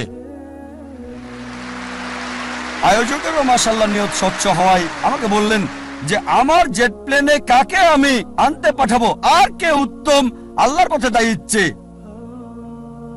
আমি তাকে বললাম ইনশাআল্লাহ আপনার নিয়ত যেহেতু সহি, ইনশাআল্লাহ আল্লাহ আপনাকে পুরস্কার দেবেন। তার নিয়ত ছিল আল্লাহর পথে দায়ীর জন্য ভালো ব্যবস্থা করা, আল্লাহ তাকে পুরস্কার দেবেন। একটা কথা মনে রাখবেন, এর মানে বলছি না যে এই সব কিছু ভোগ বিলাস একেবারে হারাম, সব ক্ষেত্রে এগুলো হারাম তা নয়। জীবনের উদ্দেশ্যটা কি জানতে হবে। এগুলো হারাম হতেও পারে, আবার নাও হতে পারে। একটা উদাহরণ দিচ্ছি, মনে করেন আপনার অবস্থান ক্যাটাগরি এ তে, যাদের এসব করার সামর্থ্য নেই, এই দামি ঘড়ি, এই দামি গাড়ি, দামি বাংলো, কিন্তু যদি সে ভিক্ষা করে, যদি ধার করে, চুরি করে বলে অন্য দামি ঘড়ি কেনে, দামি গাড়িতে চড়ে, এটাকে ইসরাফ বলা হয়, এটা হারাম। দ্বিতীয় শ্রেণীর লোক আছে যাদেরকে আল্লাহ সামর্থ্য দিয়েছেন। আল্লাহ কোরআনে বলেছেন সূরা আনাম অধ্যায় 6 আয়াত 71, কিছু লোককে আমি অনেক বেশি প্রাচুর্য দিয়েছি অন্যদের চেয়ে।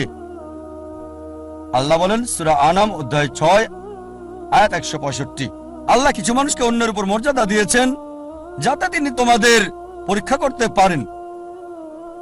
তাই আল্লাহ যদি আপনাকে সামর্থ্য দেন আর আপনি এগুলো কিনেন, দামি গাড়ি, দামি ঘড়ি, দামি বাংলো, আর শুধু এগুলো নিয়েই আপনি থাকেন, এগুলো ছাড়া কিছুই করতে পারেন না, এটাই আপনার কেন্দ্র, এটাই আপনার জীবনের উদ্দেশ্য, তাহলে এটা হারাম।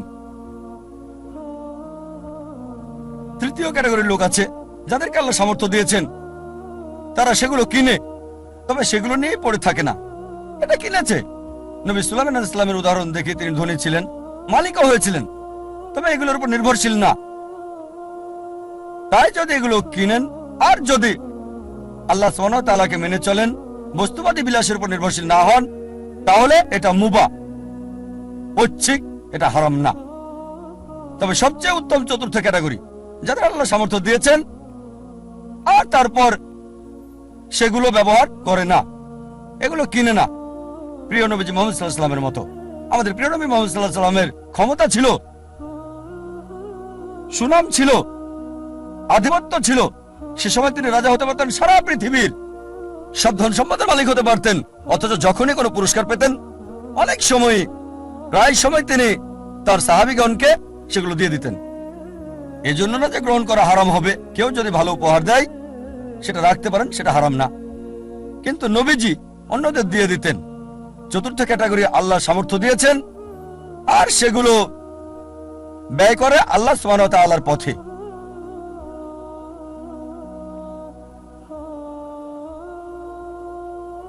আমাদের গন্তব্য নির্ধারণ করতে হবে, আমাদের কেন্দ্র কোনটি।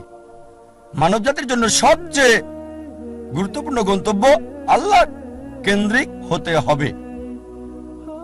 তার উদ্দেশ্য, তার লক্ষ্য হতে হবে আল্লাহ সুবহানাহু ওয়া তাআলা এবং সর্বশেষ চূড়ান্ত নবী মুহাম্মদ সাল্লাল্লাহু আলাইহি সাল্লাম। আর বিশ্বাস করেন, আল্লাহ কেন্দ্রিক হলে আপনার নিজেকে অবহেলা করতে হবে না, পরিবারকে অবজ্ঞা করতে হবে না, আপনার সমাজকেও না। আল্লাহ কেন্দ্রিক হলে আল্লাহ বলেছেন নিজের যত্ন নাও, রাতে ঘুমাও। আল্লাহ বলেছেন পরিবারের দেখাশোনা করতে। পিতামাতার ব্যাপারে আল্লাহ বলেছেন সূরা ইসরা অধ্যায় 17 আয়াত 23 ও 24 যে আল্লাহ নির্দেশ দিচ্ছেন তাকে ছাড়া কারো ইবাদত করবে না, পিতামাতার সাথে সদ্ব্যবহার করবে, যদি তাদের একজন বা উভয়ই বার্ধক্যপনীত হয় বিরক্তি প্রকাশ করবে না, এমনকি শব্দটা করবে না। বিনীতভাবে কথা বলো, দয়ার টানা মেলে দাও, আর দোয়া করো হে আল্লাহ তাদের অনুগ্রহ করো যেভাবে তারা আমাকে শৈশবে লালন করেছেন।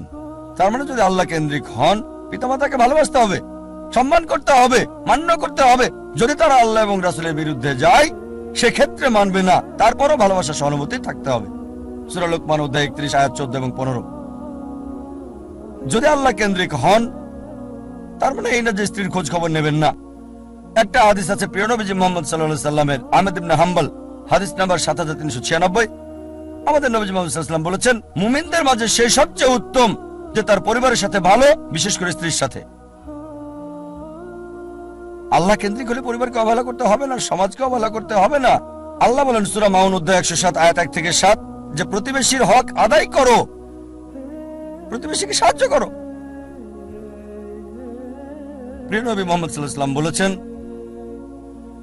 এই হাদিসটা আছে সহিহ বুখারীতে ভলিউম 1 বুক অফ ফেথ হাদিস নাম্বার 13 যে সে কখনোই পূর্ণ মুমিন নয় যদি তার ভাইয়ের জন্য তা পছন্দ না করে যা সে নিজের জন্য করে থাকে। তার মানে অন্যদেরও দেখাশোনা করতে হবে। তাই আল্লাহ কেন্দ্রিক হওয়া মানে এই না যে সবকিছুকে অবহেলা করে ভিখারির মতো জীবনযাপন করতে হবে, তবে কেন্দ্র হবে আল্লাহ। আল্লাহ যদি সম্পদ দেন সেই সম্পদকে আল্লাহর রাস্তায় ব্যয় করেন। আল্লাহ সুনাম দিলে আল্লাহর রাস্তায় সেটা ব্যয় করতে হবে। আল্লাহ আপনাকে গুণ দিলে, আল্লাহ আপনাকে অনুগ্রহ দিলে আল্লাহর রাস্তায় সেটাকে ব্যয় করেন। সবচেয়ে বড় উদাহরণ, রোল মডেল, যে মানুষটি সম্পূর্ণভাবে আল্লাহ কেন্দ্রিক ছিলেন, সর্বশেষ এবং চূড়ান্ত নবী মুহাম্মদ সাল্লাল্লাহু আলাইহি সাল্লাম। আমাদের প্রিয় নবী মুহাম্মদ সাল্লাল্লাহু আলাইহি সাল্লাম সবচেয়ে বড় উদাহরণ।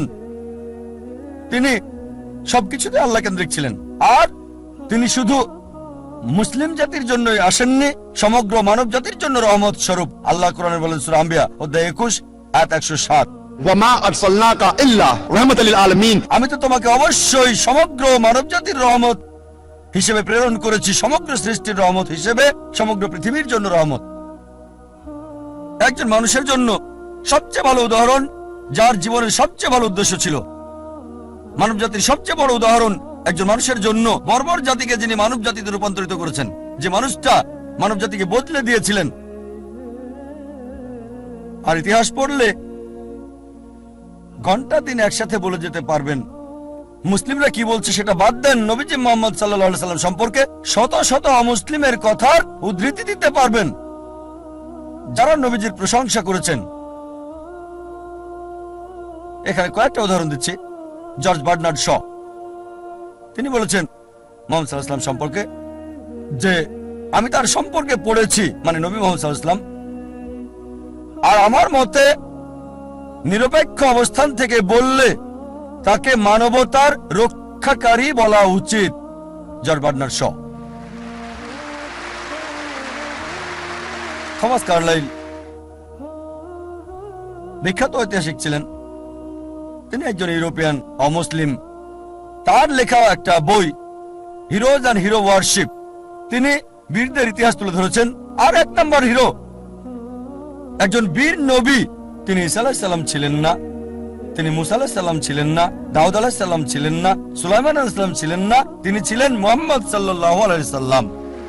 চিন্তা করেন, থমাস কার্লাইল একজন ইউরোপিয়ান, একজন খ্রিস্টান, তিনি এক নাম্বার বীর নবী হিসেবে রেখেছেন নবী মুহাম্মদ সাল্লাল্লাহু আলাইহি সাল্লামকে। আমরা লা মার্টিনের কথা বলতে পারি। লা মার্টিন ছিলেন বিখ্যাত ঐতিহাসিক, তিনি ফরাসি, বই লিখেছেন দ্য হিস্টোরি অফ দ্য টক্স। তিনি লিখেছেন যদি উদ্দেশ্যের মহানুভবতা, সামর্থ্যের সীমাবদ্ধতা আর অসাধারণ ফলাফল, এই তিনটি বিষয় একজন ব্যক্তির মহত্ব নির্ণয়ের মাপকাঠি হয়, আধুনিক ইতিহাসে কাউকে পাওয়া যাবে না যে নিজেকে তুলনা করবে নবী মুহাম্মদ সাল্লাল্লাহু আলাইহি সাল্লামের সাথে। উদ্দেশ্যের মহানুভবতা, সামর্থ্যের সীমাবদ্ধতা আর অসাধারণ ফলাফল, এই তিনটি বিষয় হচ্ছে একজন মানুষের মহত্ব যাচাইয়ের মাপকাঠি। মানব ইতিহাসে এমন কাউকে দেখি না আধুনিক ইতিহাসে যে মুহাম্মদ সাল্লাল্লাহু আলাইহি সাল্লামের কাছাকাছি যাবে। তারপর আরো লিখেছেন মানব জাতির সকল গুণাবলীতে কোন মানুষই নিজেকে নবী মুহাম্মদ সাল্লাল্লাহু আলাইহি সাল্লামের সাথে তুলনা করতে পারবে না। মাইকেল এইচ হার্ট বিখ্যাত ঐতিহাসিক একটা বই লিখেছেন মানব ইতিহাসে সবচেয়ে প্রভাবশালী 100 ব্যক্তি আদম আলাইহিস সালাম থেকে শুরু করে বর্তমান সময় পর্যন্ত, আর এক নম্বর অবস্থানে রেখেছেন নবী মুহাম্মদ সাল্লাল্লাহু আলাইহি সাল্লামকে। মানব ইতিহাসে সবচেয়ে প্রভাবশালী মানুষ আদম আলাইহিস সালাম থেকে শুরু করে বর্তমান পর্যন্ত নবী মুহাম্মদ সাল্লাল্লাহু আলাইহি সাল্লাম। আর লিখেছেন তিনি আমার পছন্দ মুহাম্মদ সাল্লাল্লাহু আলাইহি সাল্লামকে এক নম্বরে রাখা দেখে অনেক মানুষই এটা মানতে চাইবেন না, অনেকেই স্বীকার করতে চাইবেন না, অনেক মানুষই এটা মানতে চাইবেন না। তবে যে কারণে আমি নবী মুহাম্মদ সাল্লাল্লাহু আলাইহি সাল্লামকে এক নম্বরে রেখেছি তা হলো তিনি ইতিহাসের একমাত্র ব্যক্তি যিনি ধর্মীয় ক্ষেত্রে সফল মানুষ ছিলেন, পাশাপাশি অন্যান্য ক্ষেত্রেও।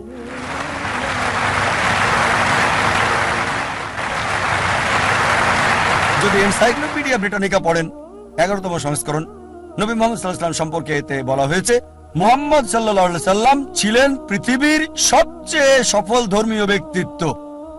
চিন্তা করেন, এনসাইক্লোপিডিয়া ব্রিটানিকা। তারা বাধ্য, আর কেউ নেই বলার মতো। তারা সত্য বলতে চেয়েছে, চেষ্টা করেছে, তাদের সত্য বলতেই হবে, কারণ আল্লাহ কোরআনে বলেছেন সূরা ইসরা অধ্যায় 17 আয়াত 81, فقل جاء الحق وزهق الباطل إن الباطل كان زهوقا।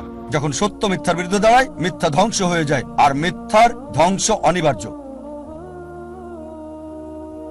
আল্লাহ কোরআনে বলেন সূরা কালাম অধ্যায় 68 আয়াত 4, নিশ্চয়ই নবী মুহাম্মদ সাল্লাল্লাহু আলাইহি সাল্লাম উত্তম চরিত্রের উপর অধিষ্ঠিত। আল্লাহ বলেন সূরা আহজাব অধ্যায় 33 আয়াত 21, অবশ্যই নবী মুহাম্মদ সাল্লাল্লাহু আলাইহি সাল্লামের জীবনের মধ্যে তোমাদের জন্য রয়েছে উত্তম আদর্শ। নবী মুহাম্মদ সাল্লাল্লাহু আলাইহি সাল্লাম জীবনের সকল ক্ষেত্রেই সফল ছিলেন, কেবল ধর্মীয় ক্ষেত্রে নয়, রাজনৈতিক ক্ষেত্রেও সফল, নিরপেক্ষতার ক্ষেত্রে, সুষ্ঠু জীবনযাপনের ক্ষেত্রে তিনি এতই সফল ছিলেন যে তার প্রত্যেকটা কাজই আমাদের জন্য অনুসরণীয়। তিনি কি পড়তেন, যদি অনুসরণ করেন ইনশাআল্লাহ সওয়াব পাবেন। আদেশ করেছেন, আর নিজেও টাকনুর উপরে কাপড় পরতেন। যদি টাকনুর উপরে কাপড় পরেন ইনশাআল্লাহ পুরস্কার পাবেন। ওই ব্যক্তির মতো বিজ্ঞানী হতে চাইলে আইজাক নিউটনের লম্বা চুল সাহায্য করবে না, তার জুতা সাহায্য করবে না, কাপড় সাহায্য করবে না। কিন্তু যদি নবীজির মতো হতে চান, তিনি যা করেছেন সেগুলোর মতো তাকে কপি করেন, আপনার কল্যাণ হবে এই পৃথিবীতে, পাশাপাশি আখিরাতেও। তিনি বলেছেন দাড়ি রাখতে, যদি দাড়ি রাখেন ইনশাআল্লাহ কল্যাণ হবে আপনার।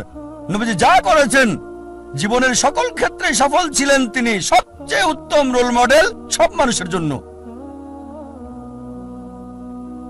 ইসলামের ইতিহাসে আরো কয়েকজন রোল মডেল, তারা হলেন আল আশারে মুবাশশিরা, সেই 10 জন যারা জান্নাতে সুসংবাদ পেয়েছেন। এটা আছে সুনান তিরমিজি, ভলিউম নাম্বার 4, হাদিস নাম্বার 1171। নবীজি 10 জনের নাম উল্লেখ করে গেছেন: আবু বকর সিদ্দিক, ওমর বিন আল খাত্তাব, উসমান বিন আফফান, আলী ইবনে আবি তালিব, তালহা বিন উবাইদুল্লাহ, জুবাইর বিন আওয়াম, আব্দুর রহমান বিন আউফ, সাদ বিন আবি ওয়াক্কাস, সাদ বিন জায়েদ, আবু উবাদা ইবনে আল জারাহ। এই 10 জন লোককে বেহেশতের সুসংবাদ দিয়েছেন নবী মুহাম্মদ সাল্লাল্লাহু আলাইহি সাল্লাম। ইতিহাসে আরো অনেক রোল মডেল রয়েছেন, এখানে বিস্তারিত বলার সময় নেই। অনেক মহিলা রয়েছেন যারা রোল মডেল। সবচেয়ে বড় উদাহরণ মা মরিয়ম, যিশু আলাইহিস সালামের মা। আল্লাহ কোরআনে বলেন সূরা আল ইমরান অধ্যায় 3 আয়াত 42, ওয়াইস কালাতুল মালাইকাতু ইয়া মারয়ামু, আর ফেরেশতা এসে বলল হে মরিয়ম, ইন্নাল্লাহা আস্তাফাকি ওয়া তাহারাকি ওয়াস্তাফাকি আলা নিসাল আলামিন, আল্লাহ তোমাকে বাছাই করেছেন আর পবিত্র করেছেন আর তোমাকে মনোনীত করেছেন সব নারীদের মধ্যে। মরিয়ম আলাইহিস সালাম, তাকে মনোনীত করা হয়েছে পৃথিবীর সব নারীদের মধ্যে। এছাড়াও আসিয়ার কথা বলা যায়, আল্লাহ তাকে শান্তিতে রাখুন, ফিরাউনের স্ত্রী ছিলেন।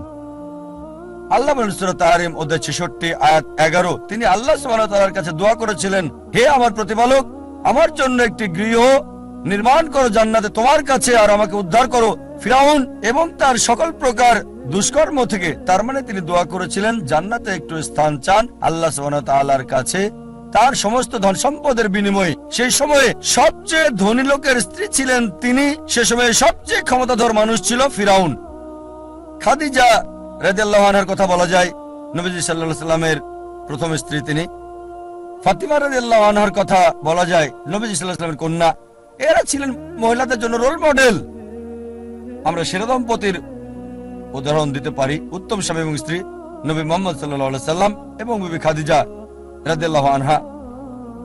সবচেয়ে খারাপ দম্পতির উদাহরণ আছে, খারাপ স্বামী এবং খারাপ স্ত্রী, আবু লাহাব এবং তার স্ত্রী। আল্লাহ বলেন সূরা আল-লাহাব অধ্যায় 111 আয়াত 3, তারা দুজনেই আগুনে জ্বলবে। ভালো স্বামী এবং খারাপ স্ত্রীর উদাহরণও রয়েছে। আল্লাহ বলেন সূরা তাহরিম অধ্যায় 66 আয়াত 10, লূত আলাইহিস সালাম এবং নূহ আলাইহিস সালামের স্ত্রীদের মধ্যে এর উদাহরণ রয়েছে। তারা ছিলেন সৎকর্মশীল এবং আল্লাহ সুবহানাহু ওয়া তাআলার অনুগত, কিন্তু তাদের স্ত্রীরা তাদেরকে মানত না। আল্লাহ এই সমস্ত স্ত্রীকে দোজখে দেবেন। ভালো স্ত্রী এবং খারাপ স্বামীর উদাহরণ রয়েছে। আমি আগে বলেছি আসিয়া, আল্লাহ তাকে শান্তিতে রাখুন, ফিরাউনের স্ত্রী। ফিরাউন ছিল খারাপ স্বামী, আসিয়া সবচেয়ে ভালো স্ত্রী। তিনি দোয়া করেছিলেন সূরা তাহরিম অধ্যায় 66 আয়াত 11, আমি জান্নাতে একটু জায়গা চাই আল্লাহ সুবহানাহু ওয়া তাআলার কাছে দুনিয়ার সম্পদের বিনিময়ে, ফিরাউনের সব সম্পদের বিনিময়ে। এমন অনেক উদাহরণ আছে। নবীজি মুহাম্মদ সাল্লাল্লাহু আলাইহি ওয়াসাল্লাম বলেছেন, আল্লাহ শক্তিমান বিশ্বাসীকে বেশি ভালোবাসেন। বর্তমান সময়ে অনেক উদাহরণ আছে। এমন একটা নাম শেখ বিন বাজ, আল্লাহ তাকে রহম করুন, রহিমুল্লাহ। সামর্থ্য কম ছিল, অন্ধ ছিলেন, তারপরও অনেক জ্ঞানী ছিলেন তিনি। যদিও অন্ধ ছিলেন তবুও তার সময় অন্যতম সেরা পণ্ডিতদের একজন। শেখ আহমেদ দিদার উদাহরণ আছে, ষষ্ঠ শ্রেণীর পাস, খ্রিস্টান বিশেষজ্ঞদের চ্যালেঞ্জ করেছেন। আরেকটা উদাহরণ দিতে পারি, যদিও বড় না তবে আলাদা। আমি নিজে, আমার নিজের কথা, যদিও নিজেকে বড় মনে করি না তবে আলাদা। এ কারণে যারা আমার শৈশব দেখেছে তারা আমাকে জানে আমি তোতলা ছিলাম। যখন কেউ বলতো তোমার নাম কি, আমি বলতাম যা যা যা যা জাকি, এরকমই ছিলাম। শৈশব থেকে আমি তোতলা। শেখ আহমেদ দিদাতের দ্বারা অনুপ্রাণিত হয়ে মেডিকেল কলেজে পড়ার সময় পৃথিবীর সেরা ডাক্তার হওয়ার স্বপ্নটাই দেখতাম। কখনো চিন্তাও করিনি যে 25 জন লোকের সামনে কথা বলবো। এই অবস্থা ছিল ডক্টর জাকির নায়েকের। স্বপ্ন দেখতাম পৃথিবীর সেরা ডাক্তার, বড় সার্জন হওয়ার। কখনো স্বপ্নেই ভাবেনি। স্বপ্নের ক্ষেত্রে যে কোনো স্বপ্ন আপনারা দেখতে পারেন, তবে 25 জনের সামনে কথা বলার মতো স্বপ্ন আমি কখনো দেখিনি। আলহামদুলিল্লাহ, আল্লাহ সুবহানাহু ওয়া তাআলার সাহায্যে শেখ আহমেদ দিদাতের দ্বারা অনুপ্রাণিত হয়ে এখন আল্লাহর ভৃত্য অনুগত, মাশাআল্লাহ। কথা বলি শত শত, হাজার হাজার, লাখ লাখ লোকের সামনে, মাশাআল্লাহ। এখানে দেখতে পাচ্ছেন 1 লাখেরও বেশি। শেখ আহমেদ দিদাতের দ্বারা অনুপ্রাণিত হয়ে ইসলামিক রিসার্চ ফাউন্ডেশন প্রতিষ্ঠা করলাম। বক্তা হওয়ার জন্য না, বক্তা তৈরি করার জায়গা করেছি। রাজা হতে পারবো না, রাজা তৈরি করবেন। আমি বক্তা হতে পারবো না, তাই বক্তা তৈরির জন্য অর্গানাইজেশন করেছি। আল্লাহর পরিকল্পনা ছিল, প্রথম বক্তা কথা বলতে পারছিলেন না, আমি বাধ্য হয়ে মঞ্চে গেলাম। আর বুঝতে পারলাম দাওয়ার কাজ করছি, অমুসলিমদের সাথে মুখে জড়তা নেই। যখন মুসলিমদের সাথে কথা বলছি তখন আছে, অমুসলিমদের সাথে কথা বলে তোতলাই না আমি। যখন স্টেজে যাই, সাধারণত স্টেজে গেলে মানুষ তোতলায়। আলহামদুলিল্লাহ, আল্লাহ সুবহানাহু ওয়া তাআলার রহমতে আমি স্টেজে গিয়ে তোতলাইনি। তিনি দয়া করেছেন, আমাকে শরীরের ডাক্তার না করে আত্মার ডাক্তার করেছেন। আর শেখ আহমেদ দিদাত, আমি তাকে বললাম, আঙ্কেল, 1987 সালে প্রথম দেখা করি। আমি তার ড্রাইভার ছিলাম, চালক। যেখানে যেতেন আমি নিয়ে যেতাম যাতে সময়টা বেশি পাই। বললাম, আঙ্কেল, আপনি কেন এত এগ্রেসিভ? তিনি বললেন, বাবা, আমি এগ্রেসিভ না, আমি মিলিট্যান্ট। মিলিট্যান্ট, শয়তানের সাথে 2 ভাবে যুদ্ধ করা যায়, পানি দিয়ে অথবা আগুন দিয়ে। আমি আগুন বেছে নিয়েছি। এটা ছিল তার উত্তর। আমি যখন দেওয়া শুরু করলাম, তার ম্যাটেরিয়াল ব্যবহার করতাম, তবে নরম হয়ে থাকতাম, খুব নরম, খুব দয়ালু। কোনো ফলাফল নাই। মেডিকেল কলেজে দাওয়া দিতাম, তারপর মিলিট্যান্ট হলাম। শেখ দিদাতের চেয়ে বেশি মিলিট্যান্ট। হায় আল্লাহ, কি পেলাম! মুসলিম বন্ধুরা সব দৌড়িয়ে পালিয়ে যেত, আর আমি অমুসলিমদের সাথে একা। মিলিট্যান্ট হওয়ার একই ফলাফল পেলাম। মাশাআল্লাহ, আল্লাহ আমাকে পথ দেখিয়েছেন। স্টেজে এসে আমি নরম হয়ে যাই, এত নরম হই যে প্রশ্নকারীরা গালমন্দ করলে আমি হাসতাম। শেখ আহমেদ দিদাত আমাকে দিলেন টাইটেল। প্রথমে দিলেন দিদাত প্লাস, তারপর আবার যখন দেখা হলো, বাবা, তারা তোমাকে গালমন্দ করছে, অভিশাপ দিচ্ছে, তুমি হাসছো, আবার টাইটেল দিলেন। আমার যা করতে লেগেছে 40 বছর, তুমি তা করে ফেলেছো 4 বছরে। আর আলহামদুলিল্লাহ, যদি আমার ব্যাপারে দেখেন, আমার পছন্দটা, আমি এমন লোক যে সবসময় চেয়েছি সেরাটা, কখনোই 2 নম্বরটা চাইনি, সেরাটা। শৈশব থেকে এই সেরাটা বাছাই করেছি। এখন আমি আমার আকাঙ্ক্ষাকে আল্লাহ সুবহানাহু ওয়া তাআলার দিকে ফিরিয়েছি। একেবারে সেরা ক্যামেরাটা চেয়েছি, সেরা যন্ত্রপাতি, সবচেয়ে ভালো পরিবেশ, আল্লাহর বার্তা প্রচার করার জন্য সেরা কনফারেন্সটা করতে চেয়েছি। এই কারণে এই কনফারেন্স আমরা এখানে করছি। ধরেন গ্র্যামি অ্যাওয়ার্ডস এবং অস্কার অ্যাওয়ার্ডস, এদের উদ্দেশ্যটা হারাম, তবে তাদের প্রযুক্তি প্রশংসা করার মতো। বললাম, কেন আমরা করতে পারবো না আল্লাহ সুবহানাহু ওয়া তাআলার জন্য? উদ্দেশ্য ভিন্ন, আল্লাহ সুবহানাহু ওয়া তাআলাকে খুশি করা। পৃথিবীকে দেখাতে চাই যে আমরা মুসলিমরাও আলহামদুলিল্লাহ করতে পারি। এমন না যে এগুলো ছাড়া দেওয়া হবে না, হবে। আমরা দেখাতে চাই যে আমরা আল্লাহ সুবহানাহু ওয়া তাআলার জন্য সেরাটা চাই। সবচেয়ে ভালো অফিস করতে চেয়েছি, এজন্য সবচেয়ে ভালো অফিস করেছি। ব্যবহার করেছি ইটালিয়ান মার্বেল। আমার অফিসে ইটালিয়ান মার্বেল, ইসলামিক রিসার্চ ফাউন্ডেশনে। আমার বাড়িতে ইটালিয়ান মার্বেল নাই। কেন? যে স্থানে মানুষ আল্লাহ সম্পর্কে জানতে আসে, তাদের সেরাটা দিতে চেয়েছি। সে সময় 1990-এর দিকে ইন্ডিয়াতে ইটালিয়ান মার্বেল মুসলিম অফিসে শুনি নাই। সামান্য দিয়ে শুরু। আমাদের অফিস ছিল মাত্র 20 থেকে 25 বর্গ মিটারের, 25 বর্গ মিটার অফিস ছিল, একজন কর্মচারী। এখন মাশাআল্লাহ আল্লাহর দয়ায় এখন 400-রও বেশি এমপ্লয়ি, মাশাআল্লাহ। সবচেয়ে বড় দাওয়া প্রতিষ্ঠান, মাশাআল্লাহ। আল্লাহ সাহায্য করেছে। স্কুলে আমি ভালো বিতার্কিক ছিলাম, খুবই ভালো। উদ্দেশ্য কি ছিল? বিতর্কে জয়ী হওয়া। উদ্দেশ্য পরিবর্তন করেছি, দিন প্রচারের চেষ্টা করছি, সত্য দিন ফলাফল পাচ্ছি। প্রথমে আমি ঘুমাতাম 5 ঘন্টা 6 ঘন্টা মেডিকেলের সময়, এখন ঘুমাই মাত্র 3 ঘন্টা আল্লাহর জন্য। আর আমার সবসময় চেষ্টা ছিল পৃথিবীতে ভিন্ন কিছু বা সেরা কিছু করা, দুটো যে কোনো একটা। মাশাআল্লাহ, একটা ভিন্ন চ্যানেল শুরু করলাম তুলনামূলক ধর্মতত্ত্বের উপর। আল্লাহ এটাকে পৃথিবীর সবচেয়ে জনপ্রিয় চ্যানেল করেছেন, 100 মিলিয়নেরও বেশি দর্শক, মাশাআল্লাহ। 1-2 বছর পর চালু করেছি নতুন চ্যানেল পিস টিভি উর্দু। গত কনফারেন্সে ঘোষণা করেছিলাম ইনশাআল্লাহ জুন অথবা জুলাইয়ের মধ্যে চালু করব নতুন চ্যানেল, এবং আল্লাহ সাহায্য করেছেন। 19 জুন চালু করেছি নতুন চ্যানেল পিস টিভি উর্দু। ইনশাআল্লাহ এই কনফারেন্সের শেষ দিনে ইনশাআল্লাহ যদি আল্লাহ চান, ঘোষণা দিতে চাই চালু করতে যাচ্ছি 3য় চ্যানেল পিস টিভি বাংলা।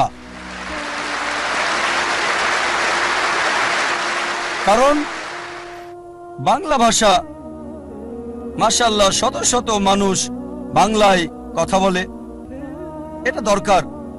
আমার ইচ্ছা সব ভাষায় এরকম ইসলামিক চ্যানেল চালু করা। তবে আল্লাহ যদি চান রমজানের পর ইনশাআল্লাহ আগামী বছর 2010-এ ইনশাআল্লাহ যদি আল্লাহ চান, আল্লাহ যদি সাহায্য করেন, আল্লাহর সাহায্যে 3য় চ্যানেল চালু করব পিস টিভি বাংলা ইনশাআল্লাহ। আরেকটা আশা ছিল চ্যানেলের পাশাপাশি একটা স্থান থাকবে যেখানে মানুষকে জীবনের আসল লক্ষ্যে শিক্ষা দেওয়া হবে। তাই স্কুল চালু করেছি, ইসলামিক ইন্টারন্যাশনাল স্কুল। উদ্দেশ্য আল্লাহ সুবহানাহু ওয়া তাআলার সন্তুষ্টি। আল্লাহকে খুশি করার মধ্য দিয়েই দেখবেন আল্লাহ আখিরাত এবং দুনিয়াতেও পুরস্কার দান করবেন। এই ইচ্ছা নিয়েই স্কুল চালু করেছি যে ইনশাআল্লাহ ইসলামিক ইন্টারন্যাশনাল স্কুলের প্রত্যেকটা ছাত্র, বোম্বেতে 400-এরও বেশি, চেন্নাইয়ে 250-এর বেশি, ইনশাআল্লাহ তাদের সবাই 100 গুণ বেশি ভালো পাবে শিক্ষা এবং পরিবেশ জাকির নায়েকের চেয়ে। এটা আল্লাহর হাতে, তিনি জাকির নায়েক বানাবেন কি তারও বেশি। তবে আমাদের উদ্দেশ্য তাদের ভিত্তি করে দেওয়া, ফাউন্ডেশন দেয়া, যেখানে 100 গুণ ভালো সেবা পাবে, ট্রেনিং পাবে, ভিডিও পাবে, পরিবেশ জাকির নায়েকের চেয়ে। এটা আল্লাহর হাতে, তিনি বানাবেন কি না। একটা উদাহরণ দিচ্ছি আমি। আমার ছেলে ফারিক নায়েক,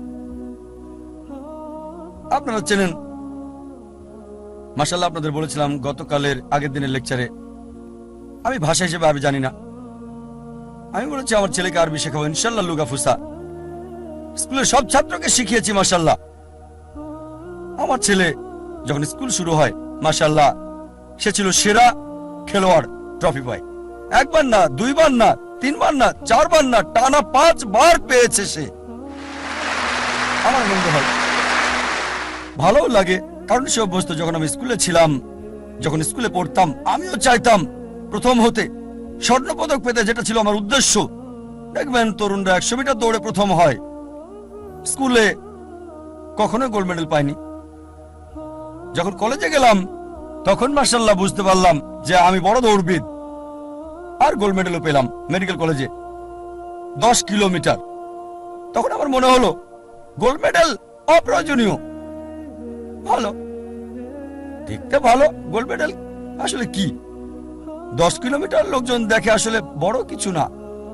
তারপর শেখ আহমেদ দিদাতকে দেখলাম, এই মানুষটি আমার লক্ষ্য কেন্দ্র পরিবর্তন করেছে। আর এভাবে মাশাআল্লাহ তিনি আমাকে বললেন, বাবা আমি খ্রিস্টান ধর্ম এবং ইসলামের উপর গবেষণা পড়াশোনা করেছি, তুমি অন্যগুলো পড়ে দেখো। খ্রিস্টান ধর্মের সবকিছু প্লেটে সাজানো খাবার মতো, শেখ দিদাত এগুলোকে পাত্রে সাজানো খাবার মতো করে রেখেছে, কেকের মতো। আহমেদ দিদাতের বই পড়লে পোপদের সাথে বিতর্ক করতে পারবেন। তারপর আমি হিন্দু ধর্ম, শিখ ধর্ম, জৈন ধর্ম, বিজ্ঞান, অন্যান্য বিষয়ে পড়লাম। মাশাআল্লাহ শেখ দিদাতের লেকচার দর্শক দেখে অভিভূত আমি। সবচেয়ে বেশি দর্শক হয়েছিল বার্মিংহামে, 12,000 মানুষ ছিল। মাশাআল্লাহ, আল্লাহ সুবহানাহু ওয়া তাআলা, মাশাআল্লাহ। তিনি রাস্তা খুলে দিয়েছেন। আল্লাহর সাহায্যে মাশাআল্লাহ আমার ছেলে কোরআনে হাফেজ হয়েছে 13 বছর বয়সে। একটা ব্যতিক্রম, 1 বছরে সপ্তাহে 5 দিন, অসাধারণ। লোকজন বলে জাকির ক্রেজি, প্রতিদিন 1 ঘন্টা, সপ্তাহে 5 দিন, বছরে 9 মাস, অসম্ভব। আমাদের স্কুলের অধিকাংশ ছাত্রছাত্রী 2.5 বছর থেকে 4 বছরে হেফজে শেষ করে। তাদের মধ্যে একজন আমার ছেলে। তারপর সে ব্ল্যাক বেল্ট পেল তাইকোন্ডোতে। তবে যে বিষয়টা আমাকে বেশি আনন্দ দিয়েছে সেটা হচ্ছে তার পাবলিক লেকচার। 8 বছর বয়সে ছোট লেকচার, 10 মিনিট 15 মিনিট, 50,000 1 লাখ দর্শকের সামনে আমার লেকচারের আগে। আর আমি প্রথম লেকচার দেই, পাবলিক লেকচার, 27-28 বছর বয়সে। লোকজন বলতো ও এত কম বয়সে 28 বছর। আমিও ভাবতাম 28 বছর। শেখ দিদাত 60-70, আমি 28 বছরে। আমি খুব খুশি। আর আমার ছেলে প্রথম দীর্ঘ পাবলিক লেকচার, যেটা 1 ঘন্টা 15 মিনিটেরও বেশি, 119টা উদ্ধৃতি, 56টা কোরআন থেকে, 52টা বাইবেল থেকে, আর 11টা হাদিস আরবি সহ, মাত্র 14 বছর বয়সে, আমার অর্ধেক। আমি খুবই আনন্দিত। মাশাআল্লাহ, 1 ঘন্টা 15 মিনিট, 119টা উদ্ধৃতি, কোনো নোট ছাড়া। এই বছর মাশাআল্লাহ আবার লেকচার দিয়েছে। এই গত সপ্তাহের রোববারে লেকচারটা দিয়েছে, এর ওপরে আবারও দিয়েছে misconception about Islam, concept of god. ইনশাআল্লাহ ইনশাআল্লাহ আল্লাহ সুবহানাহু ওয়া তাআলার কাছে দোয়া করি যেন তার প্রচেষ্টাকে কবুল করেন। সব সময় বলি, আমার ছেলেকে বলি, আল্লাহ তোমাকে সামর্থ্য দিয়েছেন, তবুও তোমার চাহিদাকে ছোট করে রাখো, চাহিদা কম করে রাখো। কেন? তোমার এই প্রাচুর্য নাও থাকতে পারে। তোমার উদ্দেশ্য হচ্ছে দাওয়া। আর আল্লাহ তাআলা কোরআনে বলেছেন সূরা ফুসিলাত 41-33, ومن أحسن قولا ممن دعا إلى الله وعمل صالحا وقال إنني من المسلمين। তার কথার চেয়ে কার কথা উত্তম, যে মানুষকে আল্লাহর দিকে আহ্বান করে আর বলে আমি মুসলিমদেরই একজন। কেন বলে, আমার মনে আছে বিয়ের সময় স্ত্রীকে বললাম যে আমি একজন ডাক্তার, মাসে তোমাকে 4,000 টাকা হয়তো দিতে পারবো। 4,000 টাকা $100 কম। আমি 4,000 টাকা প্রতি মাসে দিতে পারবো। যদি বিয়ে করতে চাও তাহলে আমাকে বিয়ে করতে পারো। মাশাআল্লাহ, সে কলেজের টিচার ছিল, যা বলেছিলাম তার চেয়ে বেশি আয় করত। সেও তাই ছিল। মাশাআল্লাহ, তাই ছেলেকে বলি চাহিদা কম করে রাখতে। যেমন যদি ফ্লোরে ঘুমিয়ে অভ্যস্ত থাকে, সমস্যা মোকাবেলায় যদি আত্মত্যাগ করতে হয়, তাহলেও দাওয়া চালিয়ে যাওয়া সহজ হবে। বিলাসিতায় অভ্যস্ত থাকলে আর প্রাচুর্য শেষ হয়ে গেলে তোমার দাওয়ার কাজ চালিয়ে যেতে পারবে। মাশাআল্লাহ, আমি দেখেছি আমার ছেলে 7 স্টার হোটেলে ফ্লোরে শুয়ে ঘুমিয়েছে। অল্প বয়সে শিক্ষা দিতে হয়, সংগ্রামের মোকাবেলা করতে শিখবে। সোনার চামচ মুখে দেবে না, যা আল্লাহ সুবহানাহু ওয়া তাআলার উদ্দেশ্যের দিকে তাকে বাধা দেবে। আমি লেকচার শেষ করতে চাই। জীবনের উদ্দেশ্য অর্জনের বিষয়গুলোকে সাজিয়ে আপনার জীবনের বিভিন্ন স্তরে কোন দিকে আছেন সেটা দেখতে হবে। 6টা পয়েন্ট দেওয়ার আগে আরেকটা কথা বলি। যখন লোকজন আমাদের স্কুলে বাচ্চা ভর্তি করে, আমি তাদের জিজ্ঞেস করি উত্তম সময় কোনটা, ভালো সময় কোনটা আপনার সন্তানের ভবিষ্যৎ নিয়ে চিন্তা ভাবনার, কোনটা ভালো সময় আপনার সন্তানের ভবিষ্যৎ কি হবে, সে কি করবে। অনেকে বলেন যখন সে কলেজে যায়, কেউ বলেন না যখন স্কুলে ভর্তি হয়, কেউ বলে না যখন কিন্ডারগার্টেনে ভর্তি হয়। কেউই এর আগের সময়টার কথা বলে না। ইসলামিক ব্যবস্থায় সবচেয়ে উত্তম হচ্ছে সন্তানের ভবিষ্যৎ নিয়ে ভাবতে হবে যখন জীবন সঙ্গী বাছাই করবেন। যখন জীবন সঙ্গী বাছাই করবেন সেই সময় ভাবতে হবে সন্তানকে কি বানাতে চান।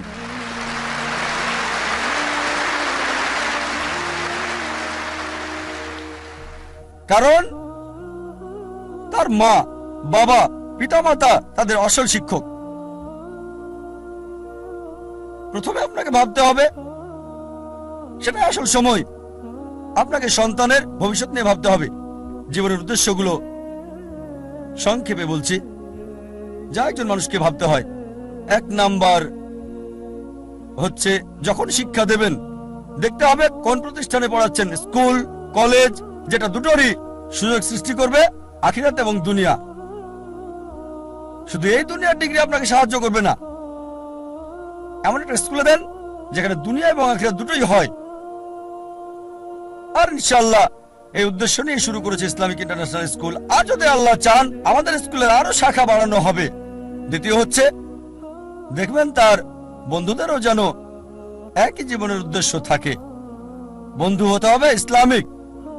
যখন বড় হয় এমন প্রতিষ্ঠানে যোগ দেবে যার লক্ষ্য এবং উদ্দেশ্য কোরআন এবং সহিহ হাদিসের ভিত্তিতে। ইসলামিক প্রতিষ্ঠানে যোগ দিন, তবে যুক্ত হওয়ার আগে দেখবেন সেই প্রতিষ্ঠান আল্লাহ সুবহানাহু ওয়া তাআলার কোরআনের নির্দেশ এবং নবী মুহাম্মদ সাল্লাল্লাহু আলাইহি সাল্লামের কথা মেনে চলছে কিনা। চতুর্থ হচ্ছে, যখন পেশা বাছাই করবেন, আল্লাহ বলেন সূরা আল ইমরান অধ্যায় 3 আয়াত 104, তোমাদের মধ্যে যারা ভালো কাজ করার জন্য অন্যকে আদেশ করবে, মন্দ কাজে নিষেধ করবে, আর তারাই মূলত সফল কাম। আল্লাহ বলেন সূরা ফুসিলাত অধ্যায় 41 আয়াত 33, ومن أحسن قولا ممن دعا إلى الله وعمل صالحا وقال إنني من المسلمين। তার কথার চেয়ে কার কথা উত্তম, যে মানুষকে আল্লাহর দিকে ডাকে, সৎকর্ম করে আর বলে আমি মুসলিম। এমন পেশা বাছাই করতে হবে যেটা আল্লাহ সুবহানাহু ওয়া তাআলার দিকে নিয়ে যায়। আল্লাহ সুবহানাহু ওয়া তাআলার বার্তা পৌঁছে দেওয়া, তার চেয়ে আর কখনো কোনো ভালো পেশা হতে পারে না।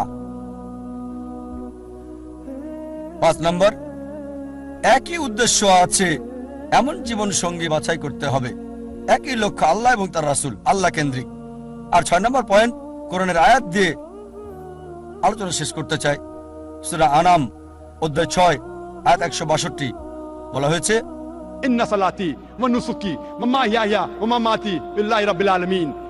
আমার নামাজ, আমার কুরবানি, আমার জীবন, আমার মৃত্যু আল্লাহর জন্য, বিশ্ব ব্রহ্মাণ্ডের মালিকের জন্য। ওয়া আখিরু দাওয়ানা আনিল হামদুলিল্লাহি রাব্বিল আলামিন।